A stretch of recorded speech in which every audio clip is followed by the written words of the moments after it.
I do hope you'll forgive me for not being super enthused to continue this game, but in my defense, most people aren't enthused about someone taking a baseball bat to the back of their head over and over. Doing the best I can. Okay. Oh my god.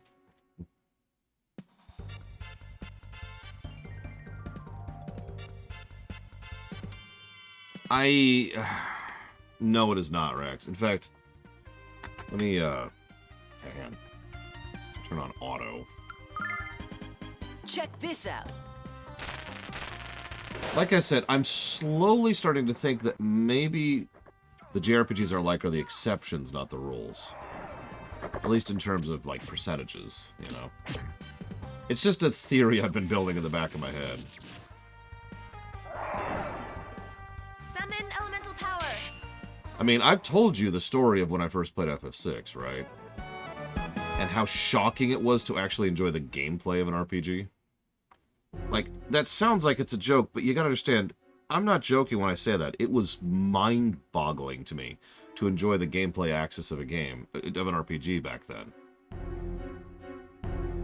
Even back then, even in the 90s, it was like, oh my god, this is fun! That was just weird to me.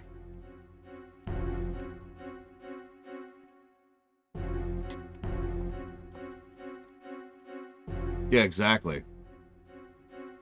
As we've shown more than once at this point, Final Fantasy going from 1 to 2 to 3 to 4 to 5 to 6 is a near incline.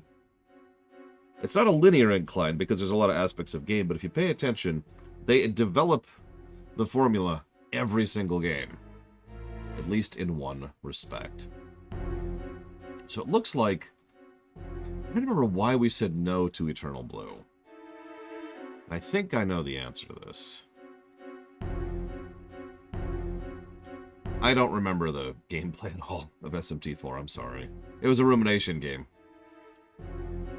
Which meant I have no real memory of it. Hey, Ross.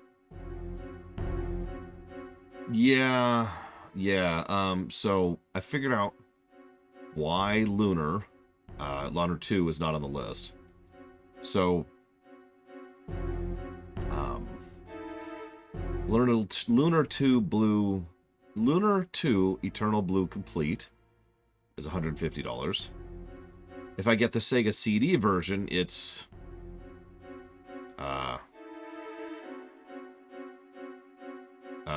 not available. And if I get the Japanese only version, hang on, that's only $100. That's not terrible. But, you know, it's the Japanese version, obviously. Yeah, you have to understand, I own Lunar 1. I own this game, so... And that is... I know some people have haggles with the fact that I insist that I own a game I stream, but... I do. I do actually insist on owning games that I stream.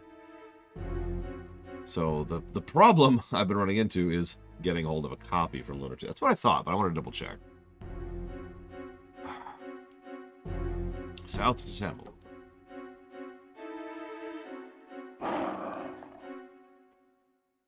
Have you found any brachiosauruses yet, Ross? And bonus question: have you killed any?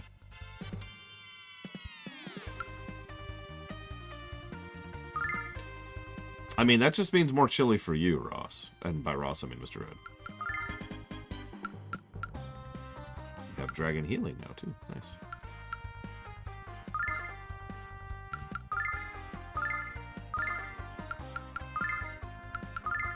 He still doesn't have a proper AoE. No.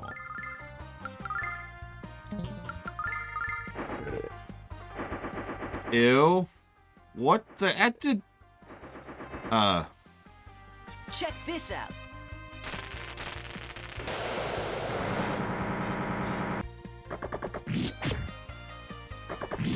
Chili is a form of soup. So, yeah, it's pretty simple.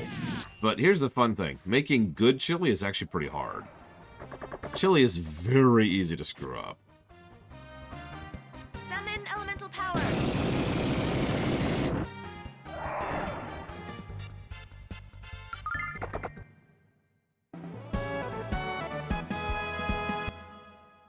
I make a damn good chili, but I also tend to lean very heavily on spice and meat. I'm one of those chili isn't chili without meat people.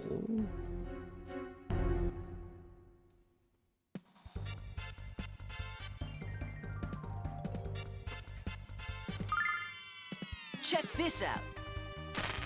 Thank you, Tailwags. I think. Unless that's an insult, in which, never mind. Depends, Yura. But, so, sometimes I want the meat to be so, okay. Let's say for a second that I'm doing a really spiced, like a habanero jalapeno deal with my chili. In that case, I actually won't do anything with the meat until I put the meat in the pot. But then I'll do a slow cook, right? And I'll let it cook overnight.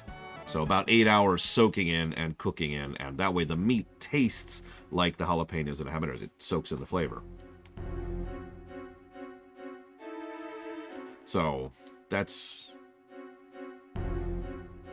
one of the methods. If I need something a little bit on the quicker side, something I don't prepare overnight, I will usually actually cook the meat completely separate. Do something else with it. The ideal, which I don't usually have access to, is to go ahead and grill. You get some grilled meat in there. Almost doesn't even matter what the meat is. Just get some grilled meat, and it is a perfect complementary to chili. Well, thank you, Tailwags. Check this out. I do try. I know I fail.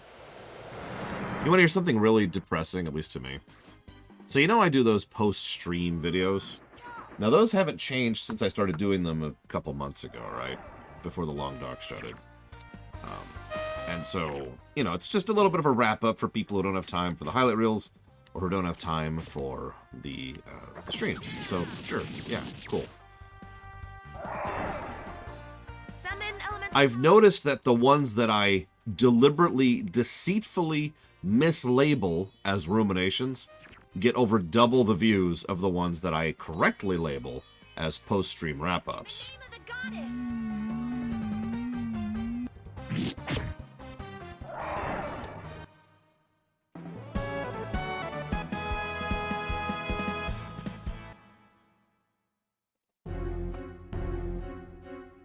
Well, it sucks to be them, Yura, but I am starting to consider if it's worth lying to people on a regular basis just to get more people to actually see the damn videos. Because, let's be clear, that's a lie.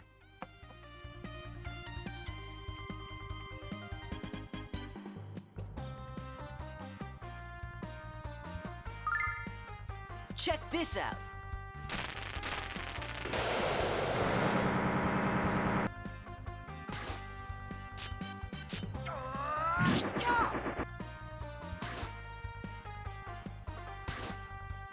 Okay.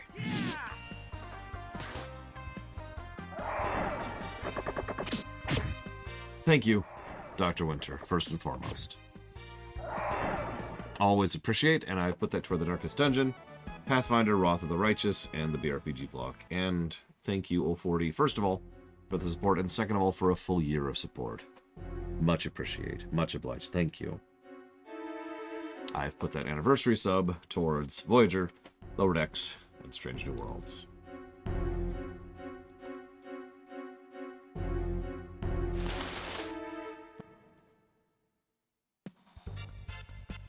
I mean, good cubed steak is great for chili. Check this. In fact, if you go to some grocery stores around here, they'll literally list it as like soup steak or stew steak.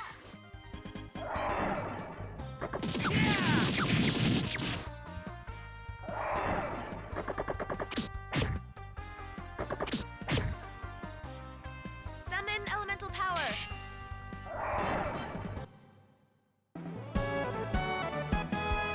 Honestly, me too, Ross. Although I'm a little bit more curious about some other shows, admittedly, but...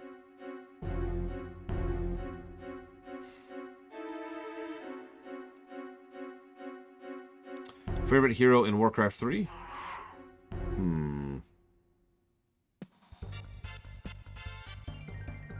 I, of course, assume you mean from a gameplay perspective. Check this out.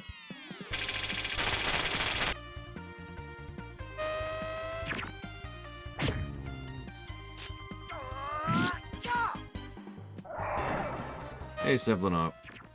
I'm glad you liked it.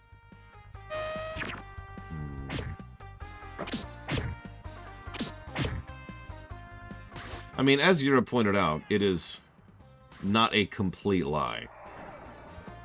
Summon elemental. It's not like I'm saying... It's not clickbait, for example. Although I was accused of clickbait literally this morning. You can guess why if you've followed my channel for any length of time whatsoever.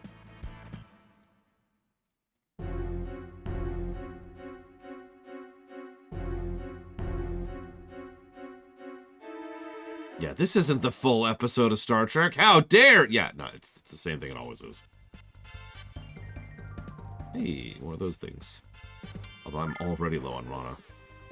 Oh, that's gonna hurt. Oh, Jesus, that thing hurts. Okay, she lived. Yeah, that has never not been stupid. See, actually, yeah, because the Nothrazim, excuse me, the Dreadlords are some of the better melee heroes, in my opinion. That Vampiric Aura is extremely useful for a large number of units. I would also say the Archmage, for pretty much the exact same reason. The Brilliance Aura is extremely powerful, and there's so much you can do with it, and both of them also come with some really good abilities. Jesus Christ, that hurts. Please stop hitting me.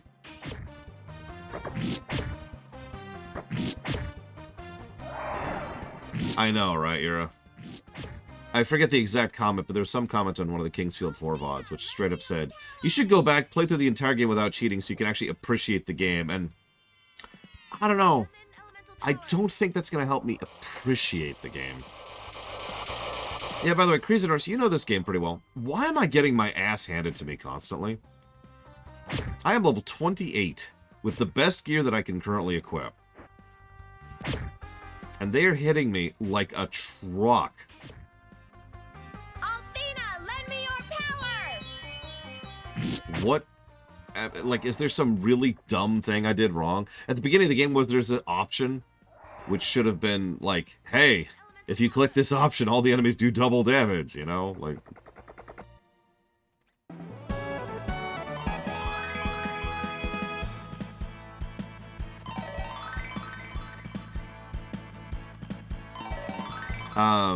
Umaro is an easy choice, but honestly, I usually leave out Shadow instead.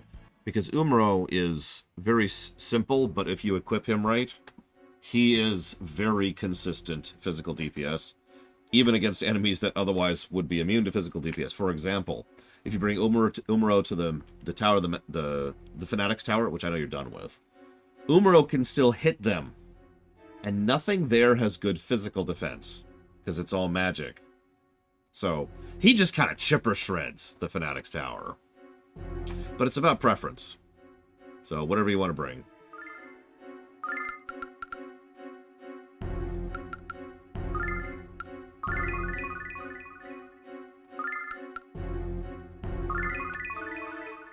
Mog, I usually turn Mog into a caster, but I'll be honest, that's because Mog is almost always in my primary party because I love the Moogle charm. The Pixel Remaster removes that mandatory requirement, which honestly kind of makes Mog probably the worst party member overall. Because Gao is pretty good, Gogo is great, and Umaro is a death machine. But Mog isn't really a good character. All he has going for him is he has access to spears. Now, spears are good. There's some really good spears in that game. But it just kind of makes him a poor man's Edgar. And he doesn't have the tools to back it up. And Dance sucks.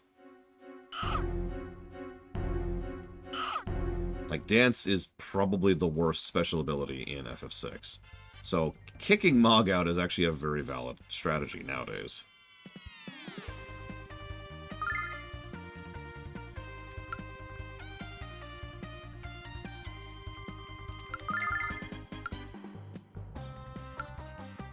How are you already out of mana?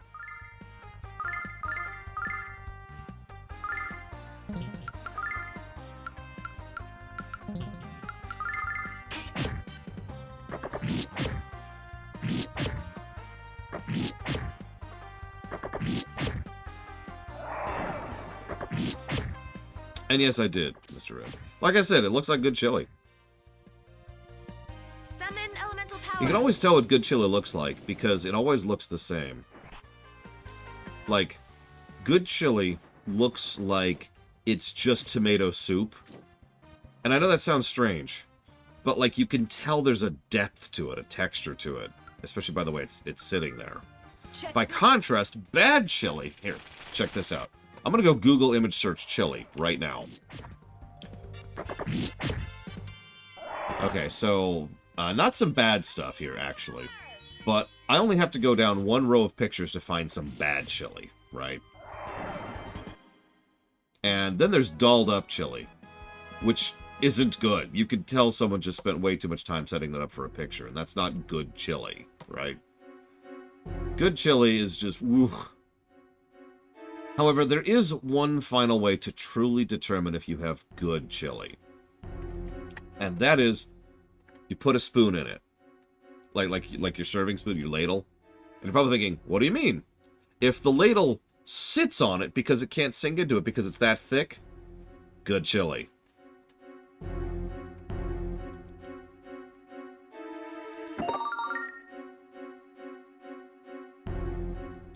Okay, so what is up with these signs? Oh, we'll see, Trahexia. We might stream a little bit too late today. We'll see. We'll see what's going on. Not sure what the schedule's like.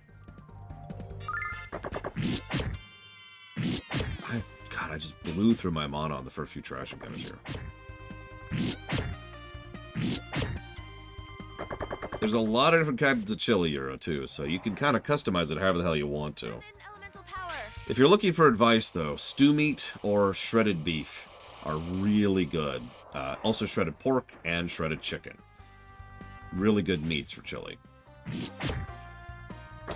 However, if you want to be nice and simple, especially with a first dish, just use ground beef. Nothing wrong with that.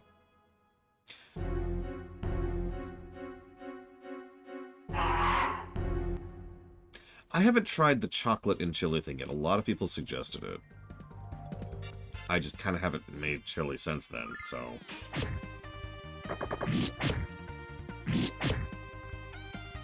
I have tried the cinnamon in chili trick. Now, I don't recommend doing that unless you have a very high spice tolerance. Which I do, as it happens.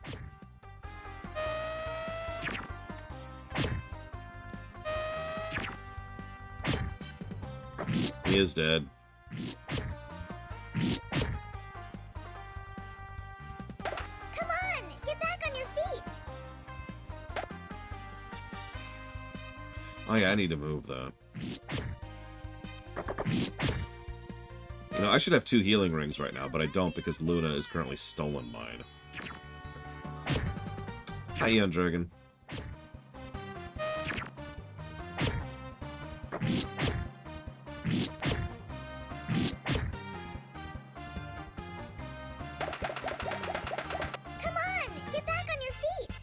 Now, there's one kind of chili I don't really care for, and that's, for lack of a better way to put it, citrus chili. You probably know what I mean by that.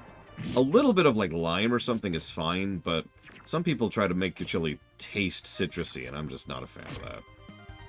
Althena, lend me your power! Like, citrus fits a lot of flavor profiles, but not chili. Of course, Summon elemental power. a bit of a, you know, make your own perspective there thing. Because I also don't like citrus chicken. Like orange chicken, for example. Not a big fan. Or lemon chicken, while we're on the subject. Please tell me you didn't do what I think you just did.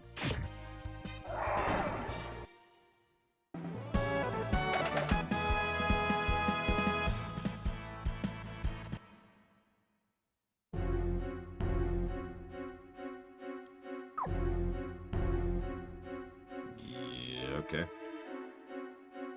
Now, sweet and sour chicken, I'm all over. Although, that's another really easy to screw up dish, I've noticed. Like, you'd think it'd be such a simple dish, but no, it's really easy to find bad sweet and sour chicken. It's one of the 2 things I test if I'm going to a new Chinese place. Is get their sweet and sour chicken, and get their crab rangoon.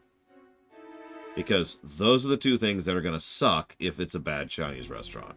Everyone can do General Tso's, right? That's a joke. Anybody can do sesame chicken. Anybody can do Mongolian beef. Those are easy.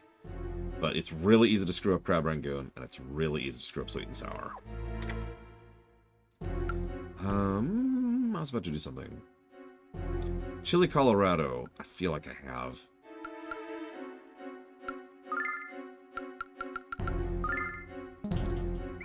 I don't know.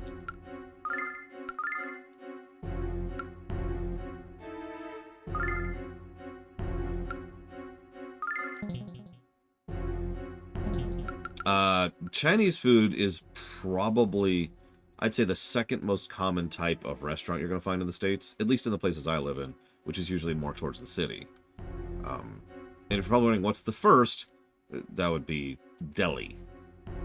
If you know what deli is, I could try to explain that, but if you know, you know.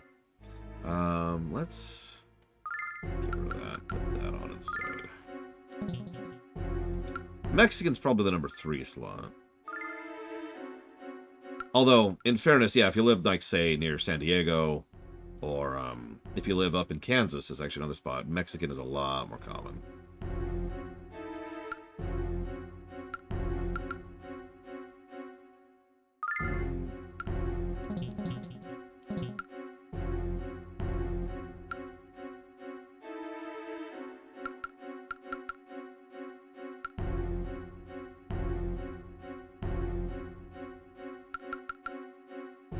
Yeah, let's give that to her. So deli, deli is usually sometimes it's referred to as American cuisine. They usually sell salads, sandwiches, soups, potatoes, right?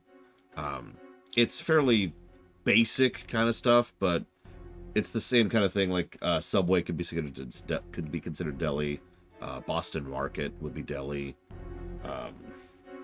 God, I remember. There's a lot of them. Yeah, you might also hear them called cafes, for example.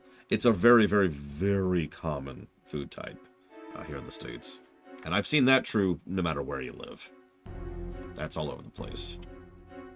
Chinese, though, there's a lot of Chinese restaurants. In fact, just for funsies, let's just look how many Chinese places, just right off the top of my head. Just right here, boom.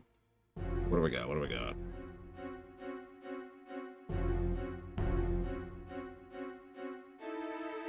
Let's just look up Chinese. What do we got?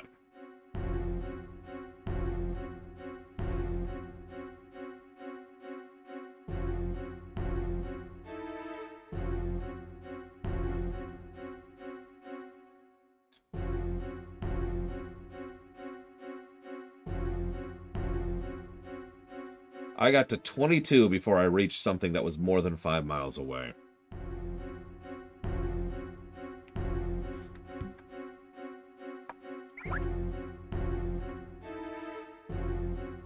Yeah, really good hole-in-the-wall restaurants are always a risk. But, oh my god, finding a really good hole-in-the-wall? Whoa. Unfortunately, and I think I've talked about this before, a huge number of hole-in-the-wall restaurants around here, or rather, one place ago, shut down after COVID, which is a damn shame. Because mom-and-pop restaurants in general just did not handle the epidemic particularly well.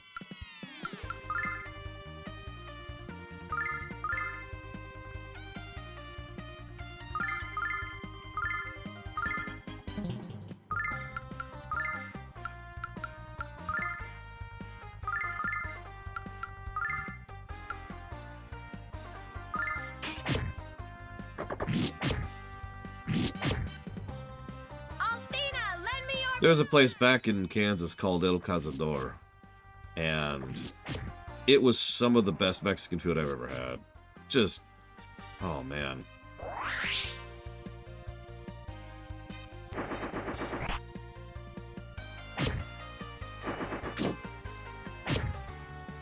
It was one of those I could have at any time kind of restaurants, you know what I mean? Don't have to be in the mood for it, because I always am.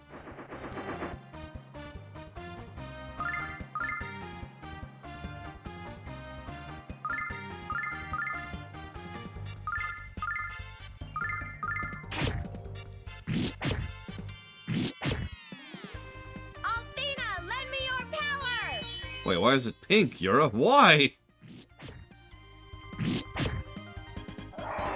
you done to that soup, you're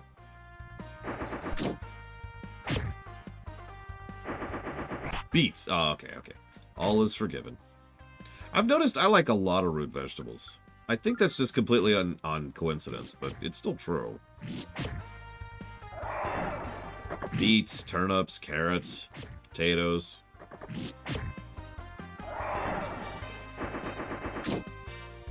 Parsnips. I had no idea how good mashed parsnips were until pretty recently. They're really good.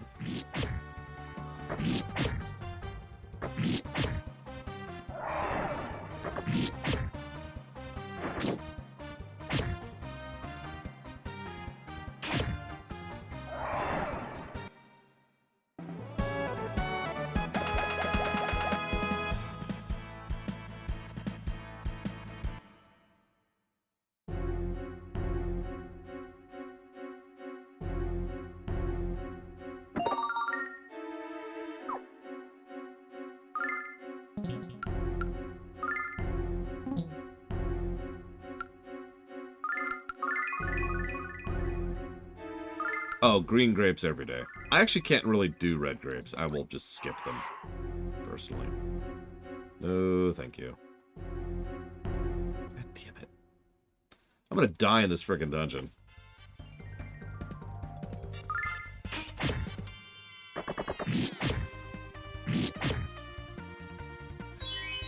Yes and no, Crazy Norse. There's two problems. Well, three, actually. So, a lot of mom and pop shops were just kind of managing, you know, pretty much just staying ahead of the curve. But the point is, most of them weren't really what you'd call stable, right? You know, none of those people could retire off of the shop they were running, but it was keeping them going. Then COVID hit. And there's actually an economic term for this, which I can't remember, forgive me, but it's when you fall behind enough that you can no longer maintain your loop. And so you don't just fall behind, you fall further behind, which makes you fall further behind, and so forth and so on. It's when the loop itself is effectively interrupted. So, a huge number of places just got torpedoed because of COVID. Now, thankfully, more places are getting started up again because a lot of people want to do those kind of mom and pop shops because just, you know, preference and, well, community and personal preference and a couple other things. But the biggest one, of course, by far, is if you get a good mom and pop setup, then you're actually kind of good to go. I mean, it's work, but it's the kind of work you run and you manage as your own boss.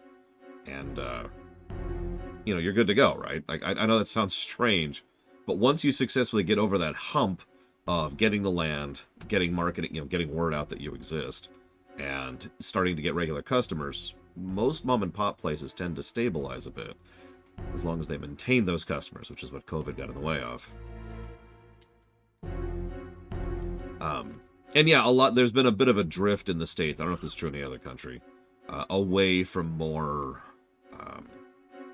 franchise stuff or corporation stuff when it comes to food in particular, mostly because their prices keep going up and for no reason, essentially. Like, the prices are going up and nothing else is going up. To use a random example, a case of Coke right now costs $10. And yeah, like, you go to Wendy's or McDonald's or whatever, and their prices are higher than they've been ever, I believe.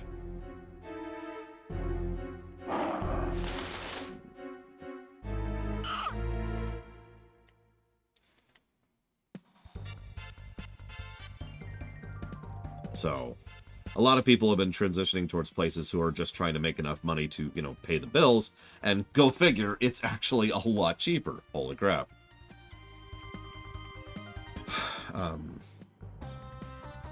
By the way, hi TSB. Happy Sunday.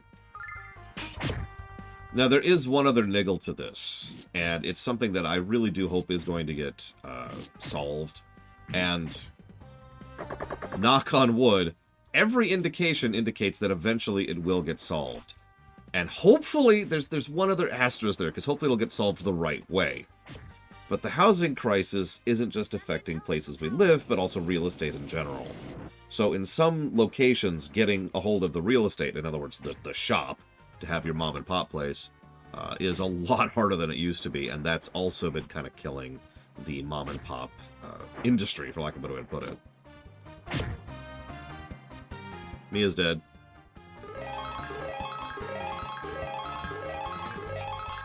Yeah, exactly, Bragwin. It's why I don't have my own place anymore.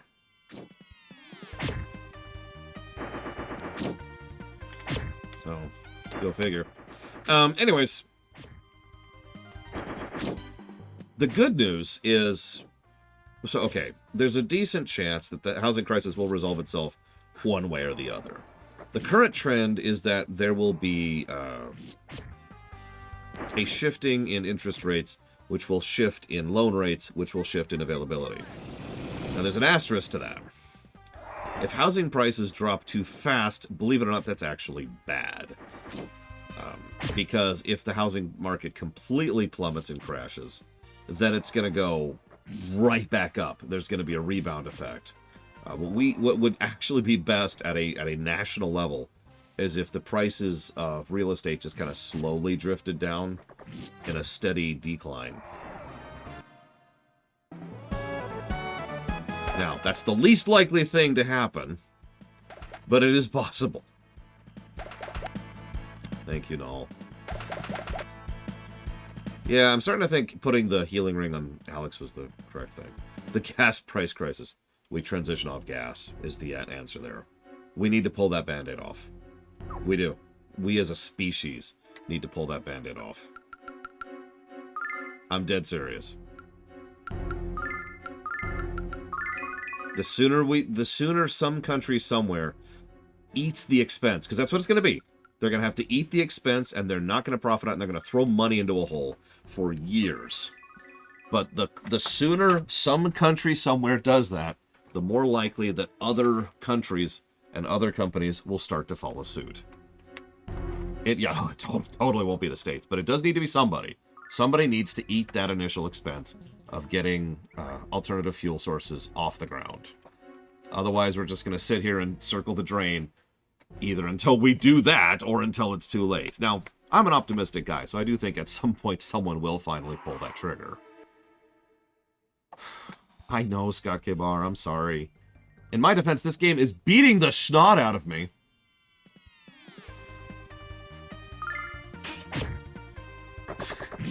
I'm just saying, Crazy Horse. I could see Germany, although I don't want to overpraise Germany. For anybody familiar with the demonstrations going on in Germany right now. It's one of those weird things, right? Because it's understandable why politicians aren't pushing for it. It's just wrong.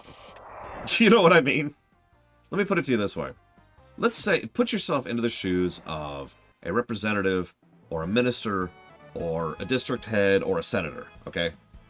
Your job now is to, help run the country that you happen to be in charge of, but also to keep being elected. Obviously, you want to keep your job. You probably got into this job to stay in that job. So, if you decide to push for something that unpopular, which people are not going to, damn it, Rex, which people are not going to be in favor of, which lobbies are not going to be in favor of, which is going to pretty much torpedo your career, and it might not even work, well, why bother? Why bother sticking your neck out for something that's probably not even going to get passed?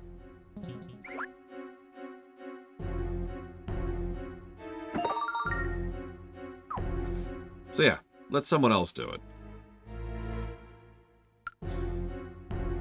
Now there is, I know that sounds like a lot of doom and gloom, but hang on, there is one other, ooh. How does that work? There is one other little tidbit of positivity here, believe it or not. And that's that the people who are elected kind of go through their own pseudo-generational shift, right? So the moment that a whole lot of people who are way too old to be in government finally die of old age, they will be replaced by people who are from generations who've been living through the stuff we've been living through for the last couple of decades. This has actually already started happening here in the States. In small scale, usually local, but in some cases in the House of Representatives, there are specific people who have been slowly getting elected in to replace older seats, who are people who are our age, who are dealing with the problems we are dealing with, and just are walking in with a completely different perspective on things. And so there has been improvement in several places. Yeah, exactly, Ross. It's like a come on. But it has been happening. Increased range. What do I want increased range on?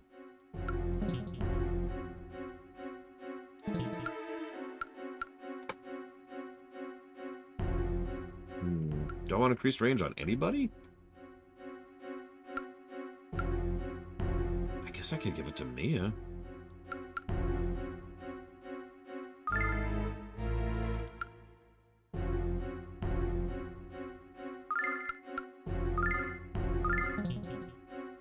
Yeah, don't even get me started about the absolutely goddamned terrible presidential candidates we have here in this country right now. They're garbage. They're both garbage. And it's like a 90% likelihood that we're going to get the exact same candidates for the next election this year, and they're still both garbage. They're older. They're 4 years older. They're already crap, and they're getting worse.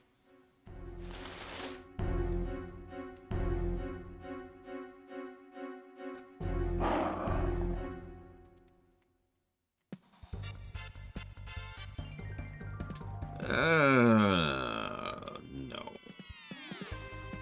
Well, let's see what Alex can do here. You got this, Alex. Okay, we're dead. So, try it again. Okay, so hang on, let's try that again.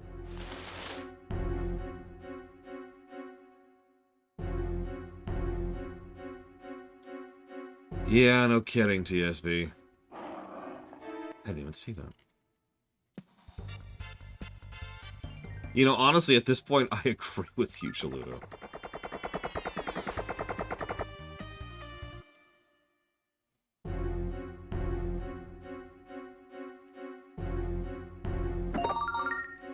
Okay, that's bad.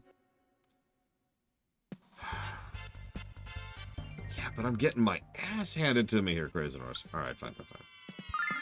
And I'm just running out of everything.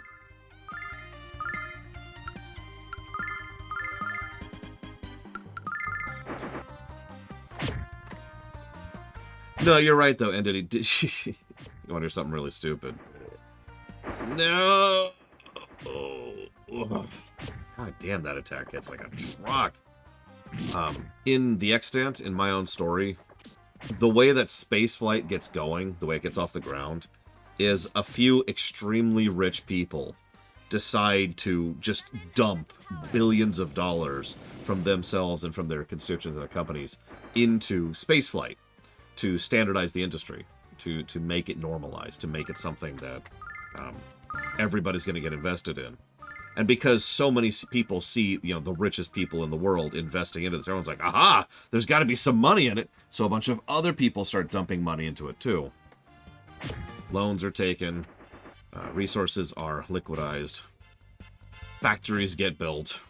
You know, you get the idea. Like, because the market is kind of artificially created, the infrastructure gets put into place simply because so many people are making it. And thus, spaceflight. If this sounds familiar, then yes, I took this directly from how cars became a big thing here in the United States. Because that's exactly what happened with cars. Kyle's dead.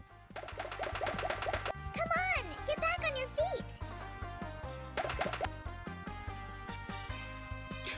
Alex is like, yeah, I got this. Power. Nope.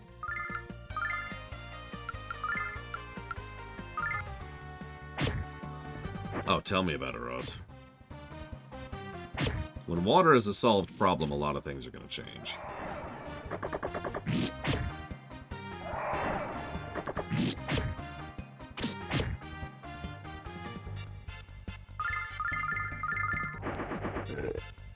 You little asshole.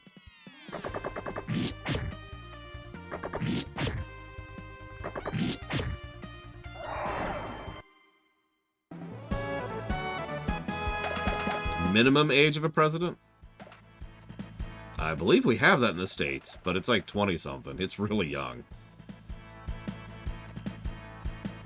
Although if you look up the youngest president ever, you'll notice it's pretty old. It's 35, apparently, my bad.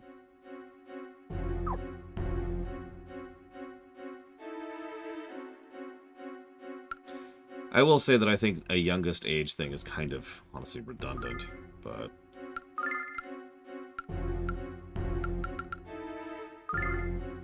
I am just... Okay, fine. Let's just blow one of these on Jessica. Yeah, exactly, how did he?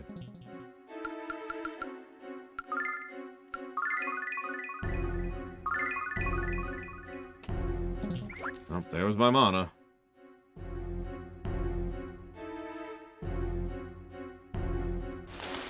I mean, everyone likes to crap on, you know, both of our most recent presidents, and with good reason. They're both garbage. But, as a reminder, we've had some really terrible presidents. Like Hoover, or Buchanan, or Reagan. Or, oh god, Wilson? The World War I one. Taft. Name the good presidents of the 20th century. He's still alive. And I can't think of his damn name. And that makes me sad. Summon elemental power. Carter.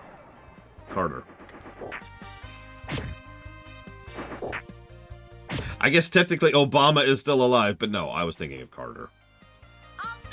Eisenhower was a weird one, because he pushed a lot of things forwards, but he feels like more of a, in a sea of bad, he was actually doing some good kind of a president.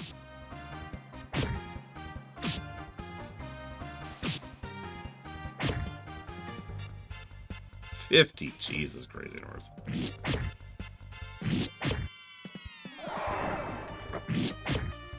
That's true, Russ.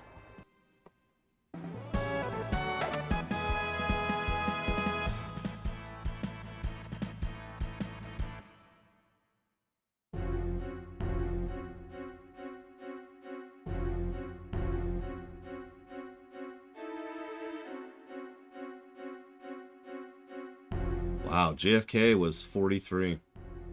But he's not the youngest. That was actually Theodore Roosevelt. Grant was 46. Jeez. Sorry.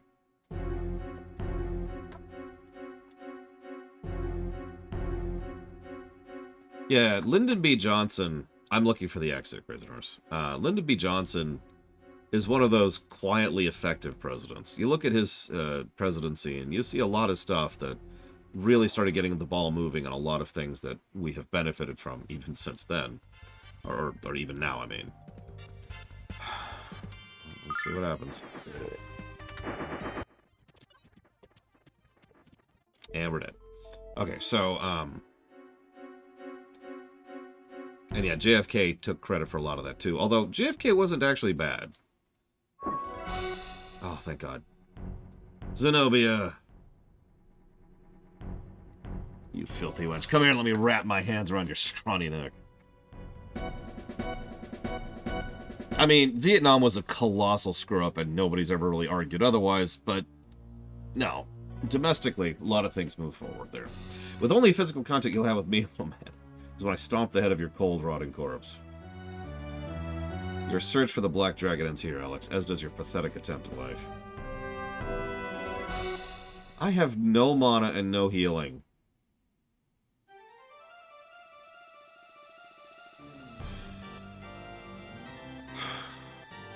Okay.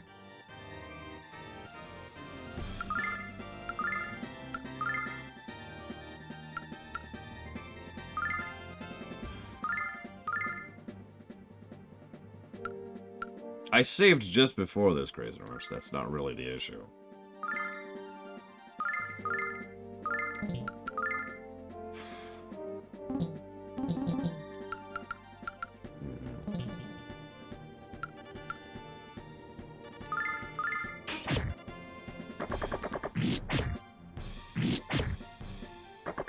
I will say this, going through the declassified Cuban Missile stuff, just a few years ago, actually, was really fascinating. Summon elemental power.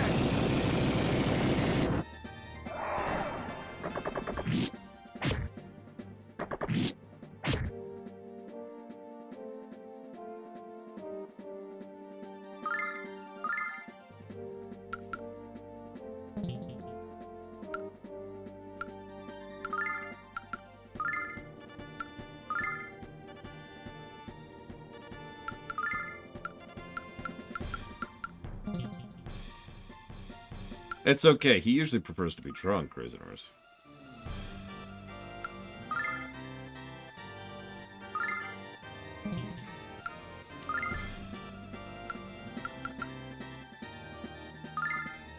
I don't want to get too much into it because it is fully polemic, but I tend to be not particularly in favor of Joe Biden. Mostly because his presidency, his office has not been great. They've just been better. Now, they have been better. Point made. But there's still a whole lot of crap going on, and there's still a few things here and there that were started by the previous administration that the Biden administration is just totally cool with continuing doing, which I'm not a huge fan of.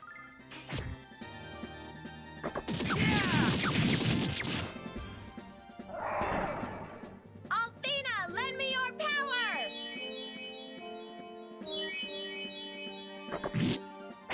I will admit I am not fully versed on it. And I'll freely admit to that, because I've kind of walked away from that a little bit. But there are several things which has been directly impacting me, which I have looked into, and holy crap. And yeah, these are our best candidates, these yahoos. I cannot be the only one genuinely pissed about that. It reminds me of a quote. Not to bring up Trump, but you know how Trump is currently being sued and tried for criminal charges in, what is it, 18 separate cases right now? Something along those lines. Now, regardless of the validity of any of that, let's just ignore that for a moment. The question, the quote was, why is it that we're at a point in our lives where one of our presidential candidates, one of our only presidential candidates, is someone who is currently being tried for that many criminal cases simultaneously? Why is that acceptable?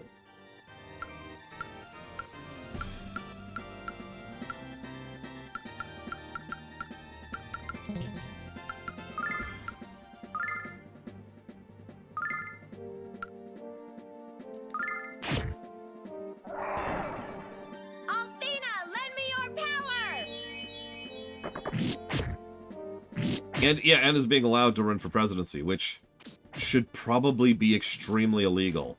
And yes, I know what's been going on in Colorado. I don't think that's going to go Colorado's way, to be perfectly honest.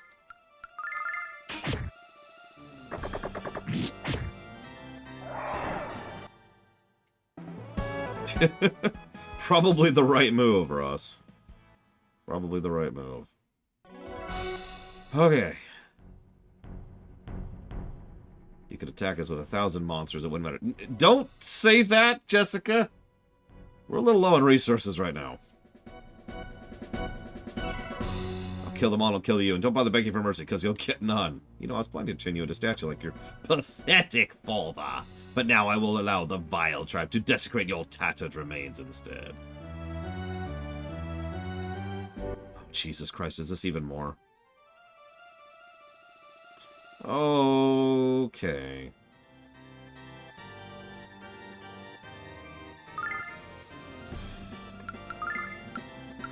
Well, I have enough for it. I have enough for both, even.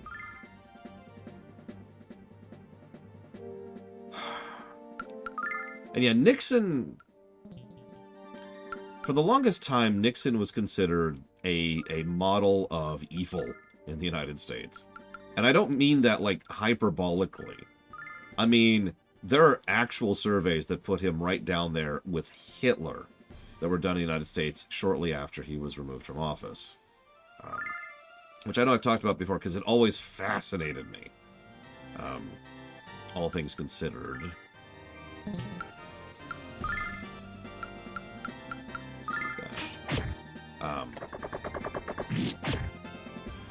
In fact, he's even the bad guy in Futurama.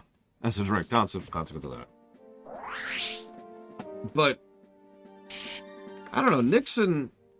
We've had so much worse than Nixon, even just in the 20th century. I wouldn't even put him at the bottom 5. Maybe the bottom 10 of presidents we've had. Personally. Maybe that's just saying something else, you know? Yeah, Woodrow Wilson... Oh, you know? Reagan, oh. Now, unfortunately, so I'm not as versed in Nixon as I am Reagan. So maybe if I actually did my research, I would be proven wrong about this. But Reagan is, in all sincerity, the president I hate the most of our entire country throughout all of history. Technically, Buchanan was worse. Right? Like, technically, Buchanan is the worst president we've ever had. But Reagan can go right to hell. Oh, damn. Oh, God, Andrew Johnson. Don't even get me started on that asshole. So hopefully this will work. Yeah, Nixon got caught. That's actually a good way to put that.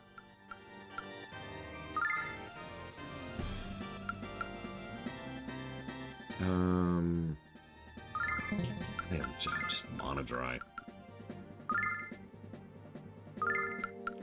Anyways, what I'm trying to say, Spartan, is it's not like I'm disagreeing with you, because Nixon was a piece of crap. But I've always found it interesting how he gets so much of the attention, you know? And I think it's exactly what someone in chat just said. I missed it. Who said that? It was 040. I think it's exactly because of the fact that Nixon got caught, you know? That's why he gets the bullseye painted over him. By contrast, I know people today who are still quite fond of Reagan. To use the counterexample. Wish I could see their health.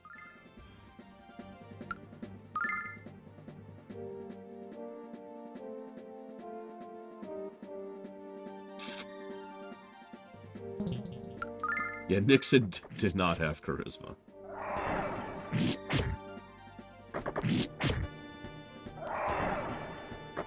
If there's a third fight after this, I am turbo screwed. There's a third fight after this out there.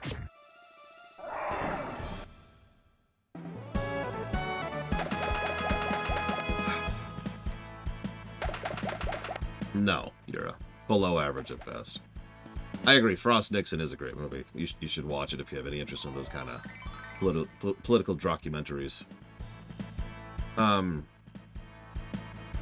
Yeah, even Lincoln did some, what's the word I want to use here? Scummy feels wrong, but, like, I don't know what else to call it. Lincoln wasn't a saint, but he was a pretty good president. Machiavellian, that's a good word. Very questionable. He did some stuff in his presidency. He was still probably one of the best presidents we've ever had, which is, again, kind of sad. I sometimes wonder if Buchanan had done his goddamn job, if, you know, that whole situation would have even devolved in the same way it did. Please tell me there's not a third fight.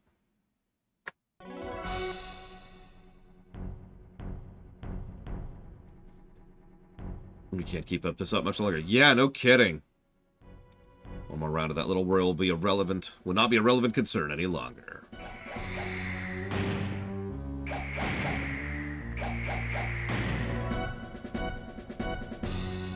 Enjoying what little remains of your life, Alex. It won't be spared next time. Oh, thank you, God. Okay. What Althena's name is that? I don't know.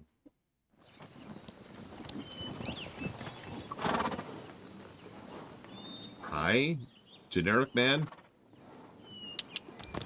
Yeah!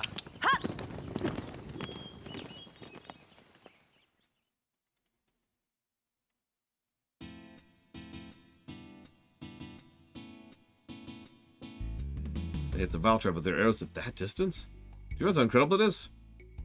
Dude, have you looked up how far people can shoot arrows with accuracy in real life? For centuries? Alright, moving on. Who are they and why'd they leave without saying a word? I don't know, but save! Oh my god! Look at my party! Look at my freaking party!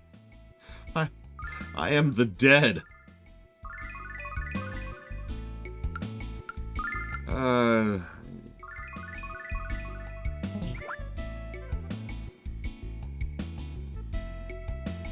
Nice song.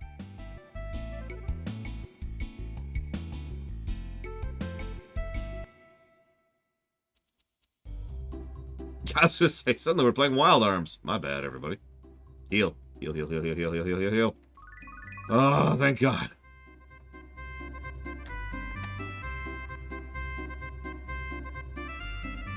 Okay.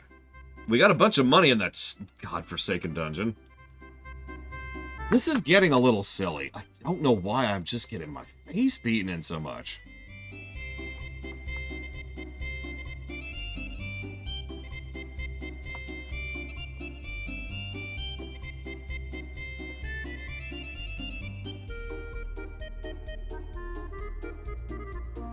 Like, I keep getting more and more tempted to cheat just so I can start enjoying the game.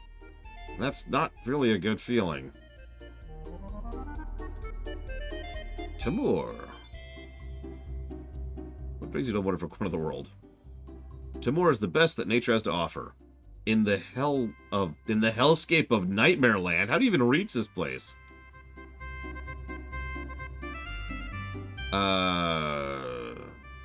Who? Yura? I know, right, Scott Gibber? Because I hate to say this, because it's clearly a problem with me, right? But every time I reanalyze what I'm doing, I keep not doing anything wrong that I know of. So either there's some mechanic, or some gameplay feature, or something, somewhere, that I'm just screwing up completely, by virtue of ignorance. Or I don't know what else.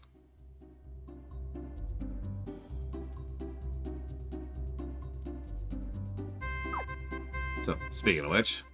Oh, Yotsuyu. Right. Yes, plenty of people lust after Yotsuyu. Because, you know... I don't actually know why. Don't ask me. I'm the wrong person to ask that. There's only one woman for me in FF14. If you saw the run, you know.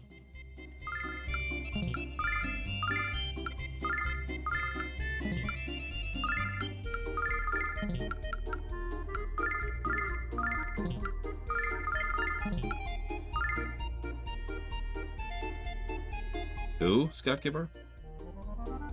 Oh, no.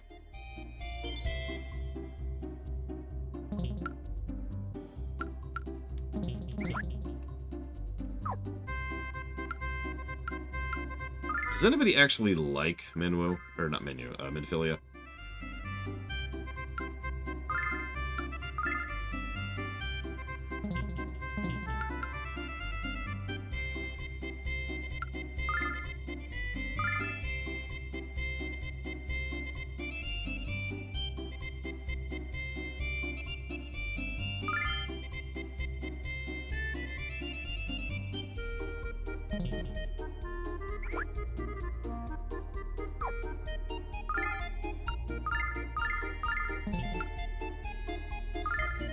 You know what's going to be really irritating? In probably about a week, I'm going to get a bunch of comments on YouTube saying, "Ugh, this guy sucks at this game so hard. If only he insert thing here, or did this other thing here. Then he'd be fine, but he's such an idiot, he doesn't even know the game he's playing, that he's never played before."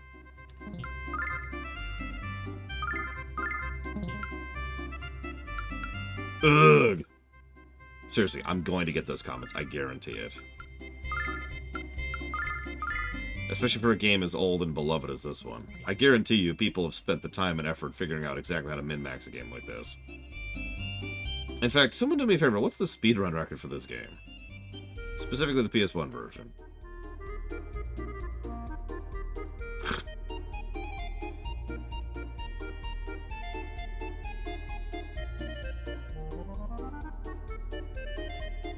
Oh, they do, Magister. I overemphasize the negative comments, because I also get some really, really good comments.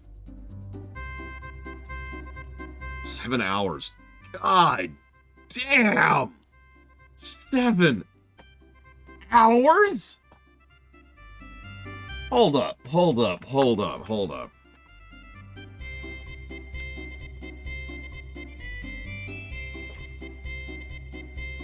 Okay, so Breath of Fire 1 is a 5-hour speedrun. That's huge. That's gargantuan, right? Like, for a bit of perspective, most FFs can be completed in closer to 2 or 4. So, Breath of Fire 1, long-ass speedrun. Breath of Fire 2, 6 hours. Breath of Fire 3, 8 hours.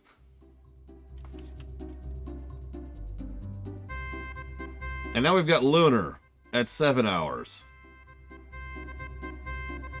What?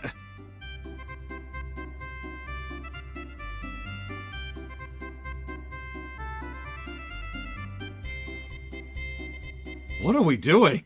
Yeah, 7 hours, 4 minutes, and 43 seconds. God damn.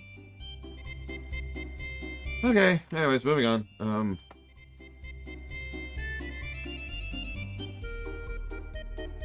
Yeah, clearly the speedrun is just running a circle going grind, grind, grind.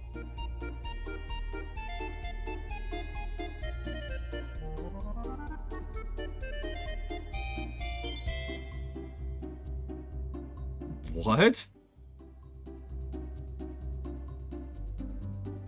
This guy's like, hey, tell people that this medicine cured your leprosy and I'll give you 10% of the profits. You chop off one of your fingers to make it more believable. Luffy 2 no glitch? I don't know.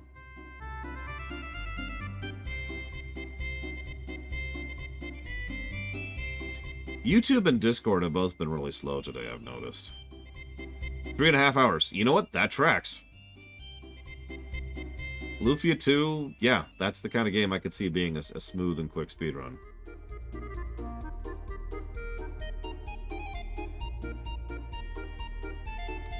There's an upcoming dungeon called the Forest of Illusion. Unfortunately, I'm actually familiar with that, Mr. Red. You think that's bad? Look up Animal Crossing 100%. Huh.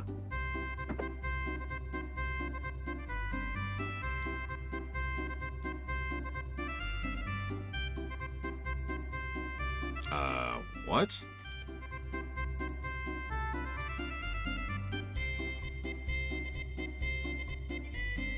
Actually, MMOs have quite a few speedruns.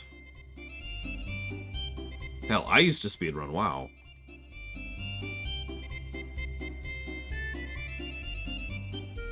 Okay, apparently there's fairies in the Forest of Illusion. That sounds like a giant glowing sign saying, nope. Oh god, Scott Kbar, don't tell me that! That means I'm about to get mulched! Like, I've been having trouble in every dungeon. If there's a dungeon that gave you problems, I'm gonna die. We might finally have to throw up the cheat flag, and Crazy Norse will make fun of me for the rest of my life for it.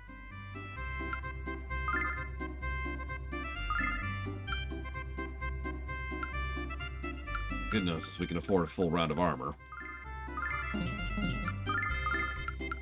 So we're gonna do that. I think we can afford a full round of armor.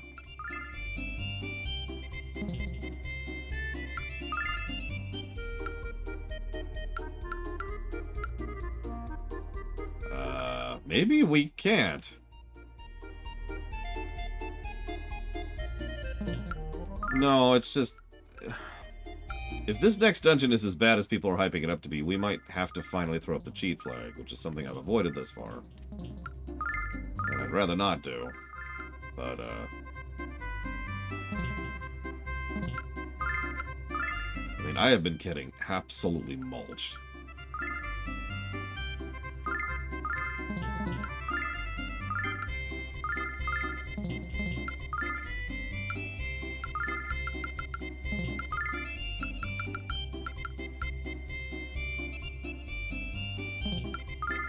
I actually can't even afford all the armor. There's one piece of gear I cannot afford.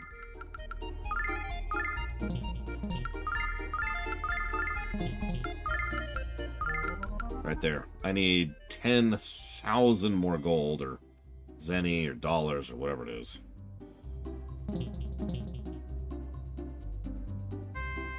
Yeah, that's what I just said, Crazy Nerves. The mockery will be endless. I get it.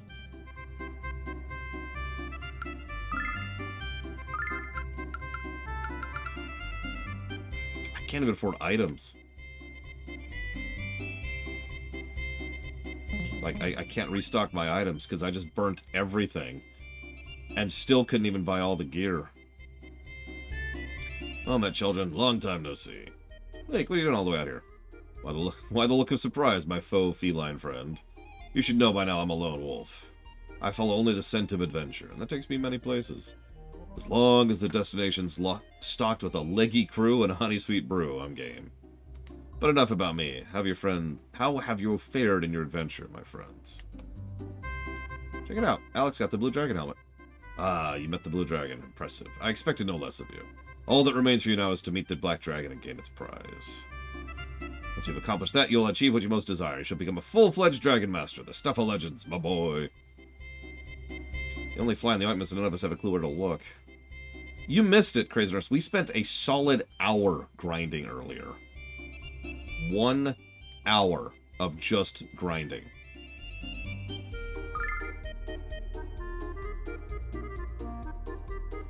In fact, the only theory I have at all, and this makes no sense, but maybe, is that I am too high level. We know bosses scale. Does trash scale? Because if trash scales, well, I may be shooting myself in the foot here. Yeah, see, I've never read or heard anything that trash scales, so that doesn't make any sense. And trash is what I'm having issues with. The bosses I've been fine on for the most part. But they're the things scaling to my level, which is just extremely confusing.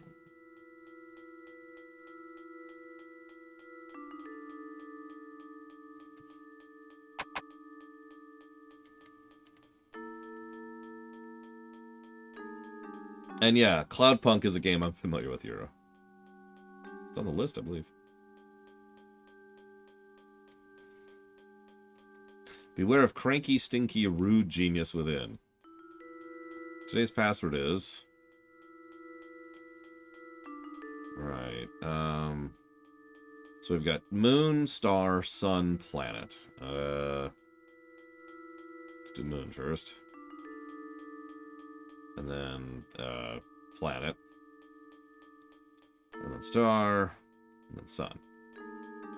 That doesn't look like that was it. Hang on. Take two. Okay.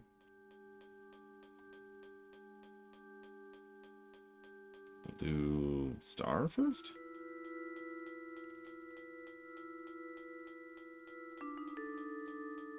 Okay. How about Moon? Okay.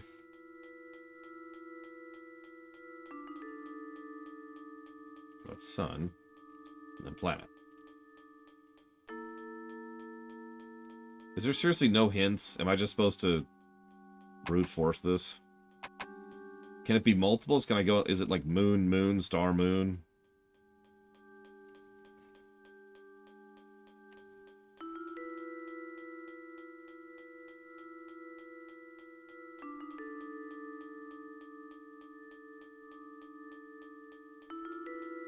Seriously, I don't see anything even approaching a hint here. It's just figured out. So, we're gonna Google it, because screw that noise. Might Tower, here we go.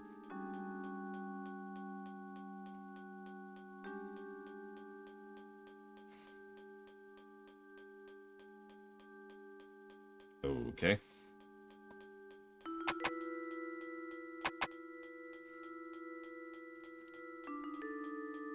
So it's Planet, Star, Sun, Moon.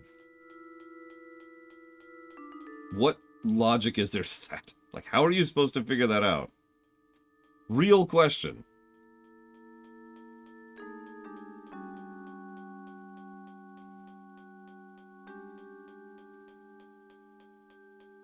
Nice, steel tower. Does the manual have the answer?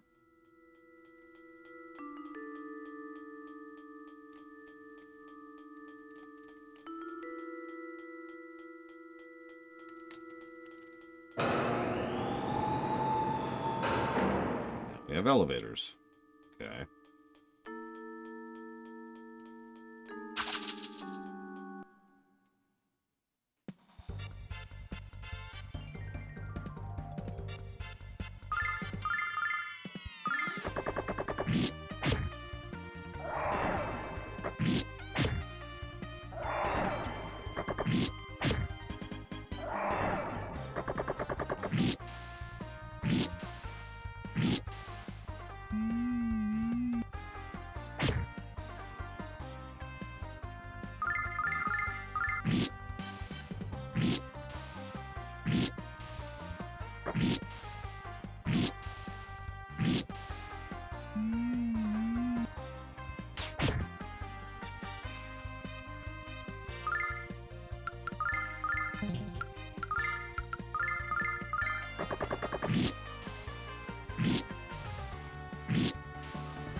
You're joking.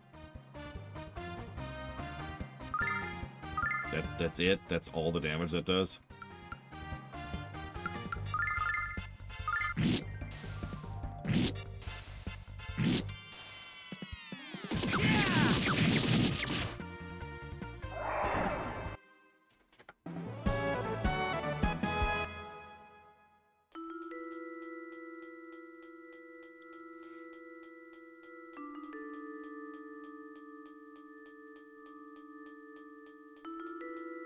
Yeah, I get the hint. Avoid enemies.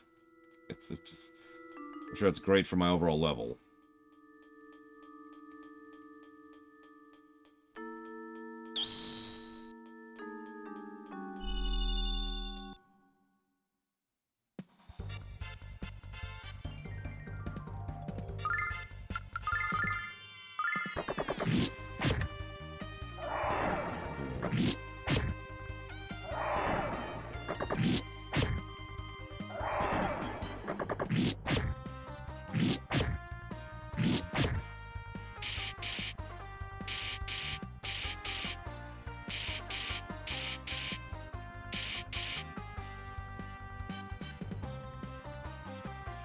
Oh, cute, Rex.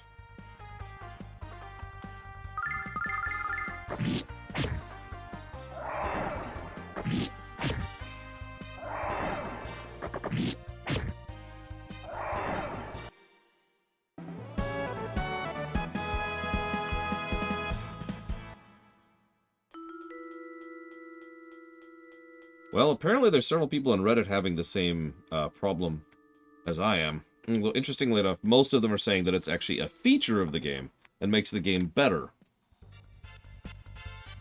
You know, and I quote, no hand-holding in this game, like the good old days. The bosses kick my ass so many times, just grind it out to get ahead. That's what I do in every RPG. Okay.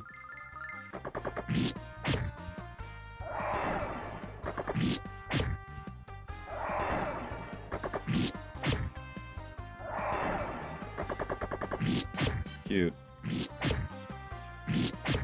I mean, it's entirely possible, because we've actually already run into this problem, that even doing the Korean method is just not enough, right? To keep up with the level that the game expects me to be. That is legitimately the possibility here. It's also probably the most likely possibility overall. Because with the exception of that one dungeon, the Dungeon of Knowledge, Browse Tower, whatever it was, other than that dungeon, I've been killing everything as I go. And again, I spent a solid hour grinding in the garden. So...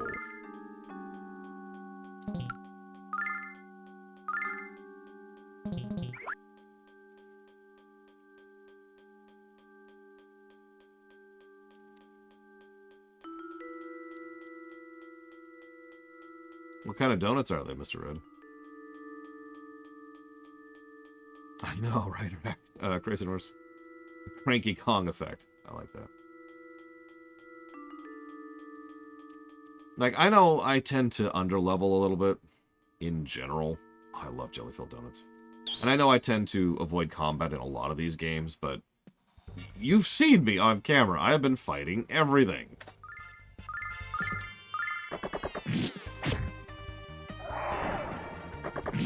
And I legitimately believe that if you have done every encounter, if you Korean method your way through a game, you should be at about the right level. Probably to be, in ideal circumstance, you should be just a little bit over-leveled. Like maybe one level higher than what the game is balanced for. Instead, I feel like I'm 2 or 3 levels below where I should be. So, the earliest game design documents that I know of that were designed around the Korean method were in the mid-SNES era, which is a little bit after this game came out. And yeah, of course I'm talking about Final Fantasy, but actually Dragon Quest as well practiced this with like Dragon Quest 4 and 5, as well as Final Fantasy 5 and Final Fantasy 6. All of those games tried to follow the Korean method format of balancing. It was considered, Crazy Norse is correct, it was considered somewhat unusual at the time, mostly because a lot of JRPGs didn't do balancing in the strictest sense of the word. Which makes sense if you think about it, because there's actually a lot of work that goes into balancing a game like this, because you can't really decide the exact power output capacity of a player at any given point in time, so you kind of have to guess, right? This leads to games like Breath of Fire, Breath of Fire 2, and Breath of Fire 3. All 3 of which have the exact same problem, although to a lesser degree, depending on which game it is.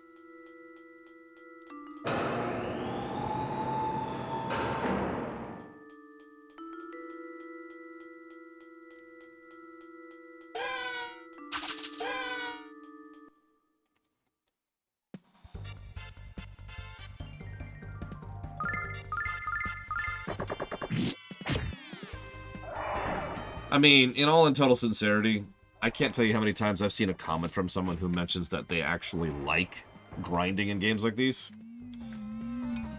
And you can't tell me that developers aren't getting that kind of feedback, right? At some point or another, it stops being, we don't have the technology and the development to properly balance, and it starts being, we're doing this on purpose because it's a feature.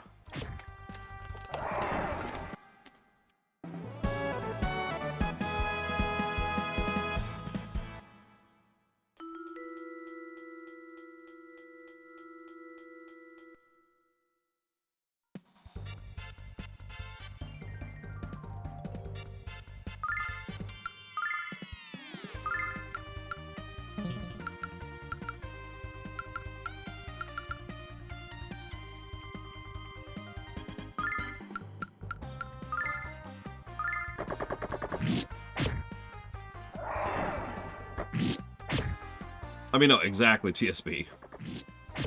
Yeah, I'm with Lamu. Grinding for optional stuff bothers me a whole lot less. For review purposes, I'd probably still ding it a little bit, to be honest with you. But less, right? If you put a grind wall in a game, that is a minimum of 2 negatives. If you have a little side optional thing going on, where you can go grind to get some side optional boss, that's probably only 1 negative, and maybe not even then. It's kind of case by case. Like, off the top of my head. Yeah, exactly, Ross. I was actually just about to point to FF10, who will get negatives for its optional content. But, like, all that content's optional, and so FF10 is honestly a much better game for the fact that so much of its post-game and optional content is optional. To flip that, and I talked about this during the Breath of Fire 3 run, the desert. The desert isn't that bad, and I stand by it, but you know what would have removed those negatives almost entirely? Make it optional. Boom. Done. 1 change. 1 neat trick that banks hate. Or something, I don't know.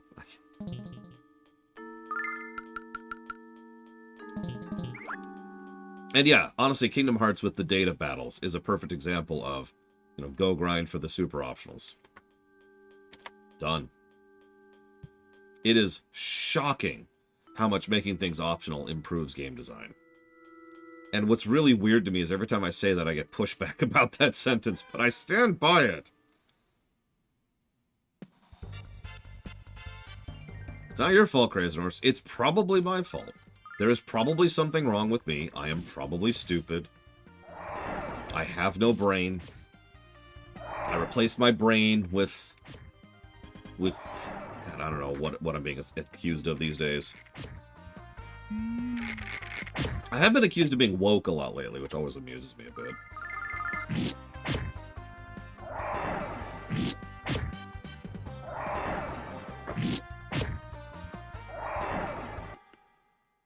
A nostalgia merchant. I've been making fun of that recently. Just last week I was talking about people who peddle nostalgia. What pisses you off more, personally? People who are here to tell you that your opinion is valid and you're right for having it, or people who deliberately say something that they know you're going to disagree with in order to farm engagement from you?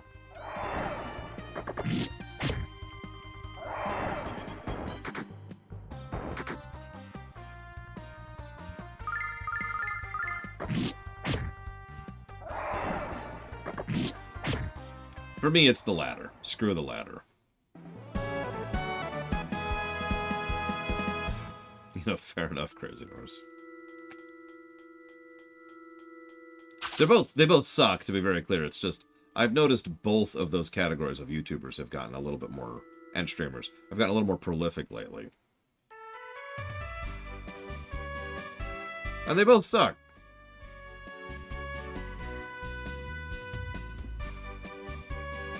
Mike doesn't like people, so he built a maze in the tower to keep intruders out. Especially to get back down. This chute will take you directly to the ground floor. Aw, thanks.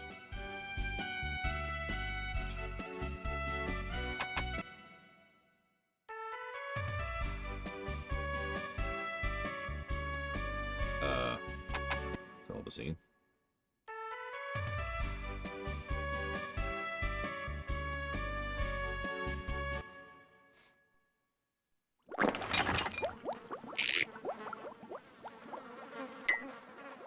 Is there something wrong with your eyes? Didn't you see the signs warning about the cranky, stinky, rude genius? Well, that's me, Mite. I hate noise, interruptions, and people. You're trespassing. Go away.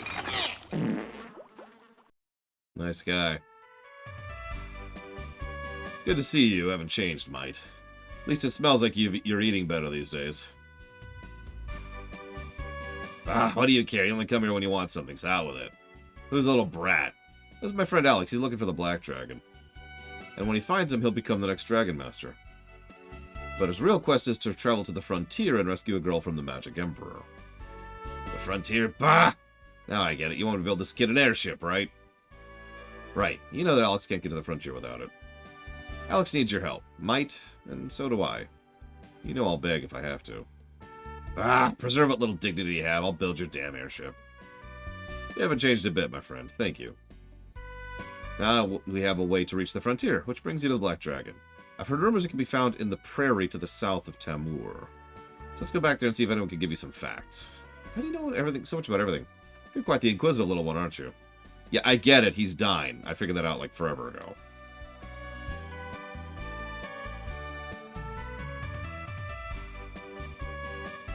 The difference between you and me, sir, is I make facial hair look good.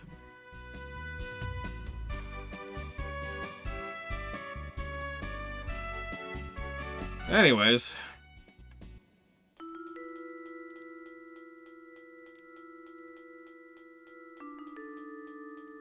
See you around, Bregman. In a bit.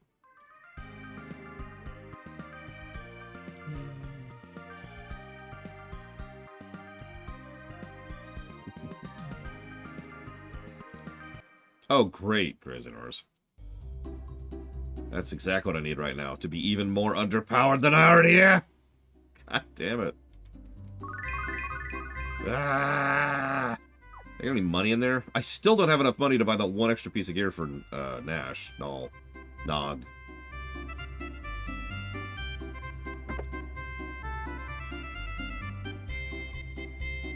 Welcome back. We're all ready to leave, but there's a problem. We can't find Nash. Where is he?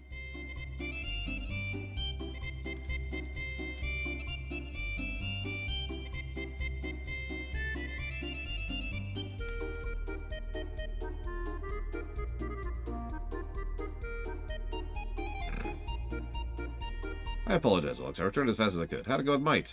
Airship. When you left, you were sulkier than a 3-year-old. But now you're smiling so wide your head's about to fall off. You're a weirdo. Anyway, something's going on in the town square. A man and a woman seem to be having an extreme disagreement with another man. I don't know if we should get involved with anything kinky like that. Kyle. Oh yeah, so Yura asked me about the story summary so far. So, 15 years ago, there was this dragon master named Dine and this goddess named Althena. They're both gone. Although Althena is Luna and Dine is the guy we were just talking to, but let's ignore that for a second. So, she left, and, you know, he died. And so the world's been totally cool ever since then.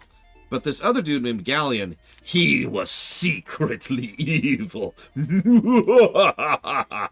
And he's planning to take over the entire world. Puppies. And so, as a direct consequence, we're trying to rescue Luna, who has been kidnapped by the Emperor and his cronies, and we're trying to stop the Vile Tribe, which so far we know exactly nothing about, other than the fact that they are our enemies. After he takes over the world, he will make it a world filled with dead puppies.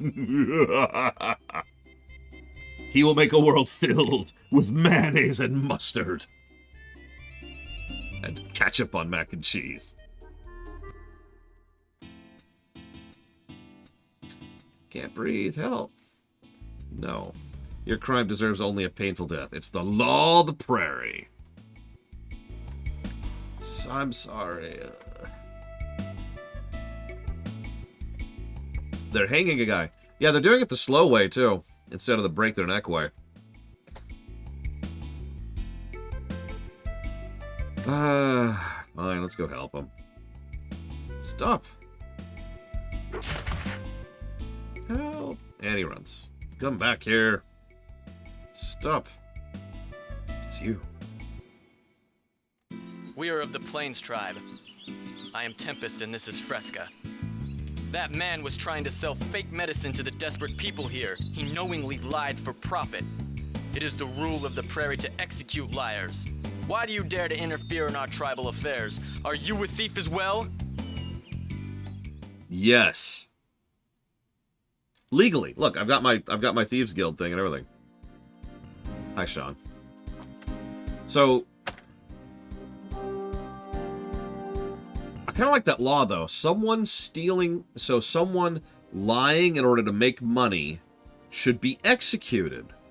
I like it. Let's do it.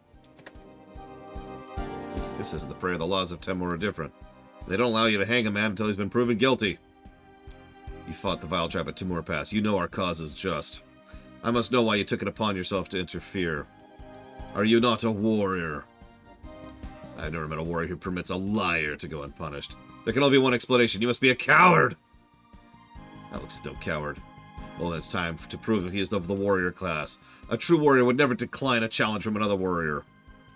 That's dumb. We shall quickly learn if you are what you purport to be. If you defeat me, I will pledge my allegiance to your cause. Hold on, dude. Dude, dinner and a movie first, okay?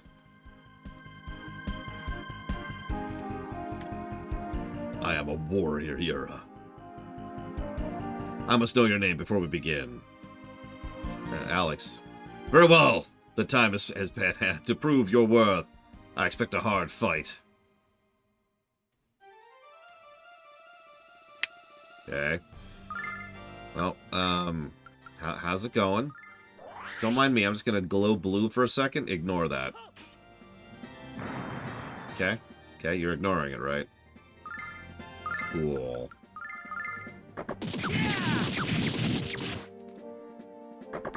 Okay, he's got a little more defense than I thought. That sucks. 110. Let's test something.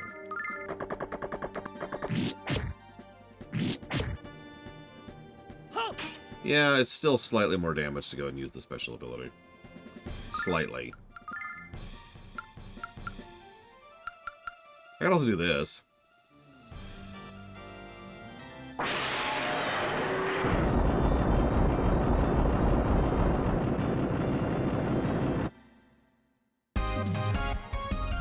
Warrior.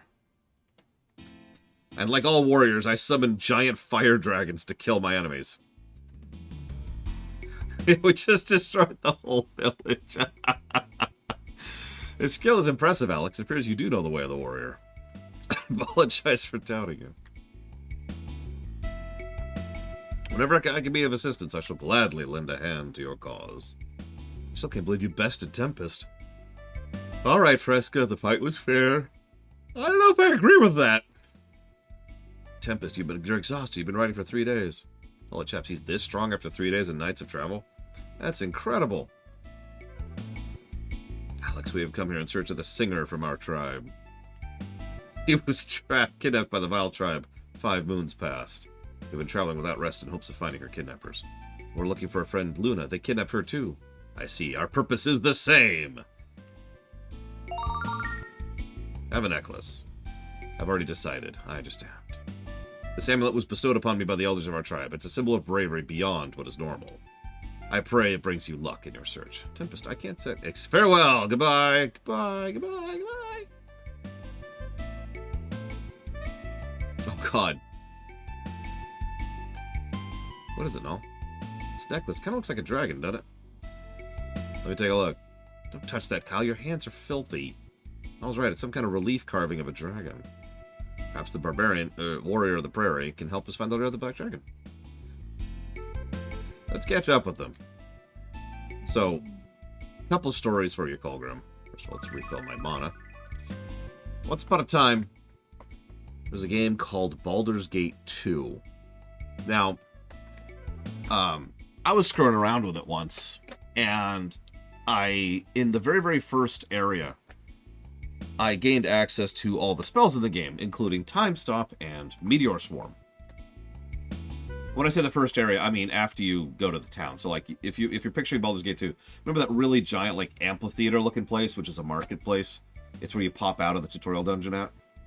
That spot. Now, the thing is, there was a thing which, to this day, I believe is actually a bug, where if you Time Stop, and then you Meteor Swarm, it doesn't target anything. It targets everything in the currently loaded cell.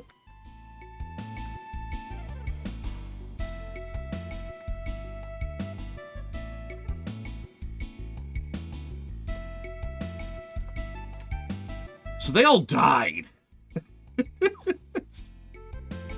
All of them. And I remember just being like, oh my God! And my friend, who happened to be sitting next to me at the time, was just laughing his head off. I didn't mean to. I didn't mean to. I'm so sorry. Oh, God.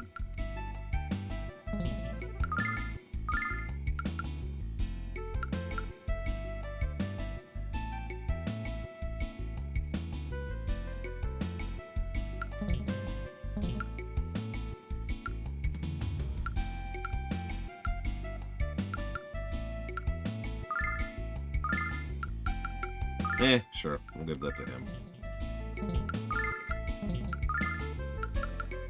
There. Also, unequip this stupid crap. Oh, it actually gives +1 wisdom. That's funny.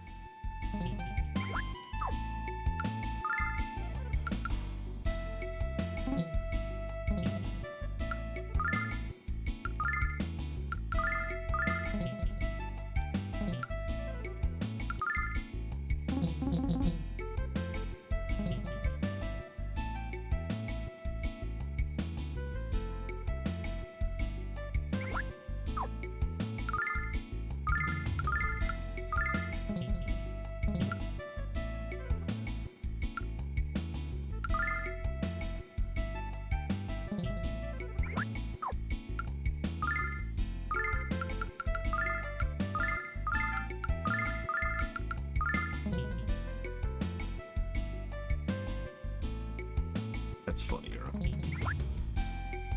Okay. Still don't have enough money But we could buy some items at least. You ever heard of Might and Magic 8? In Colgrim. So in Might and Magic 8, there's a spell, which I don't remember the name of, forgive me. But it's basically Cataclysm or Apocalypse or something like that, right? The relevance here is it attacks, and just stop me if this sounds familiar, everything on the currently loaded cells. So,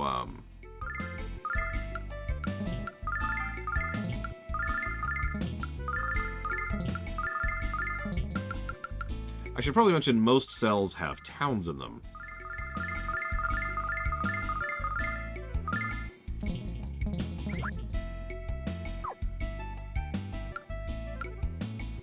Okay, so he has 2 accessories. He has 1 accessory. She has 1 accessory, I think? He has 2, and she has 2. So I could buy... Well, if I can afford it, I can buy 2. But I also...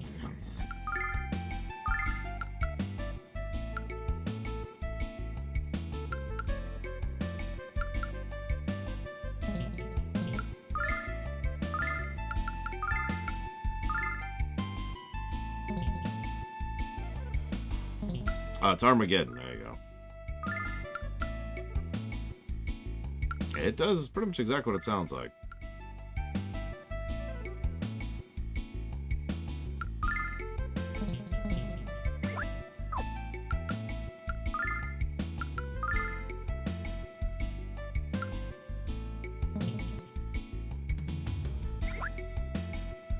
Okay. Oh, I kind of hate the Might and Magic games, to be honest with you. They are cumbersome, awkward, and absolutely coated in walkthroughitis. Just coated in it. But they're very unique, and there's a surprisingly large amount of good design in them. It's just buried in a whole lot of gluck.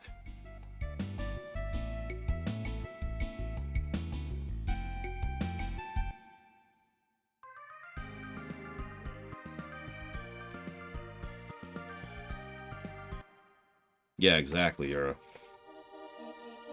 bit more Daggerfall than anything else. Alex, this forest reminds me of the Weird Woods, except it's so quiet. Well, that's terrifying.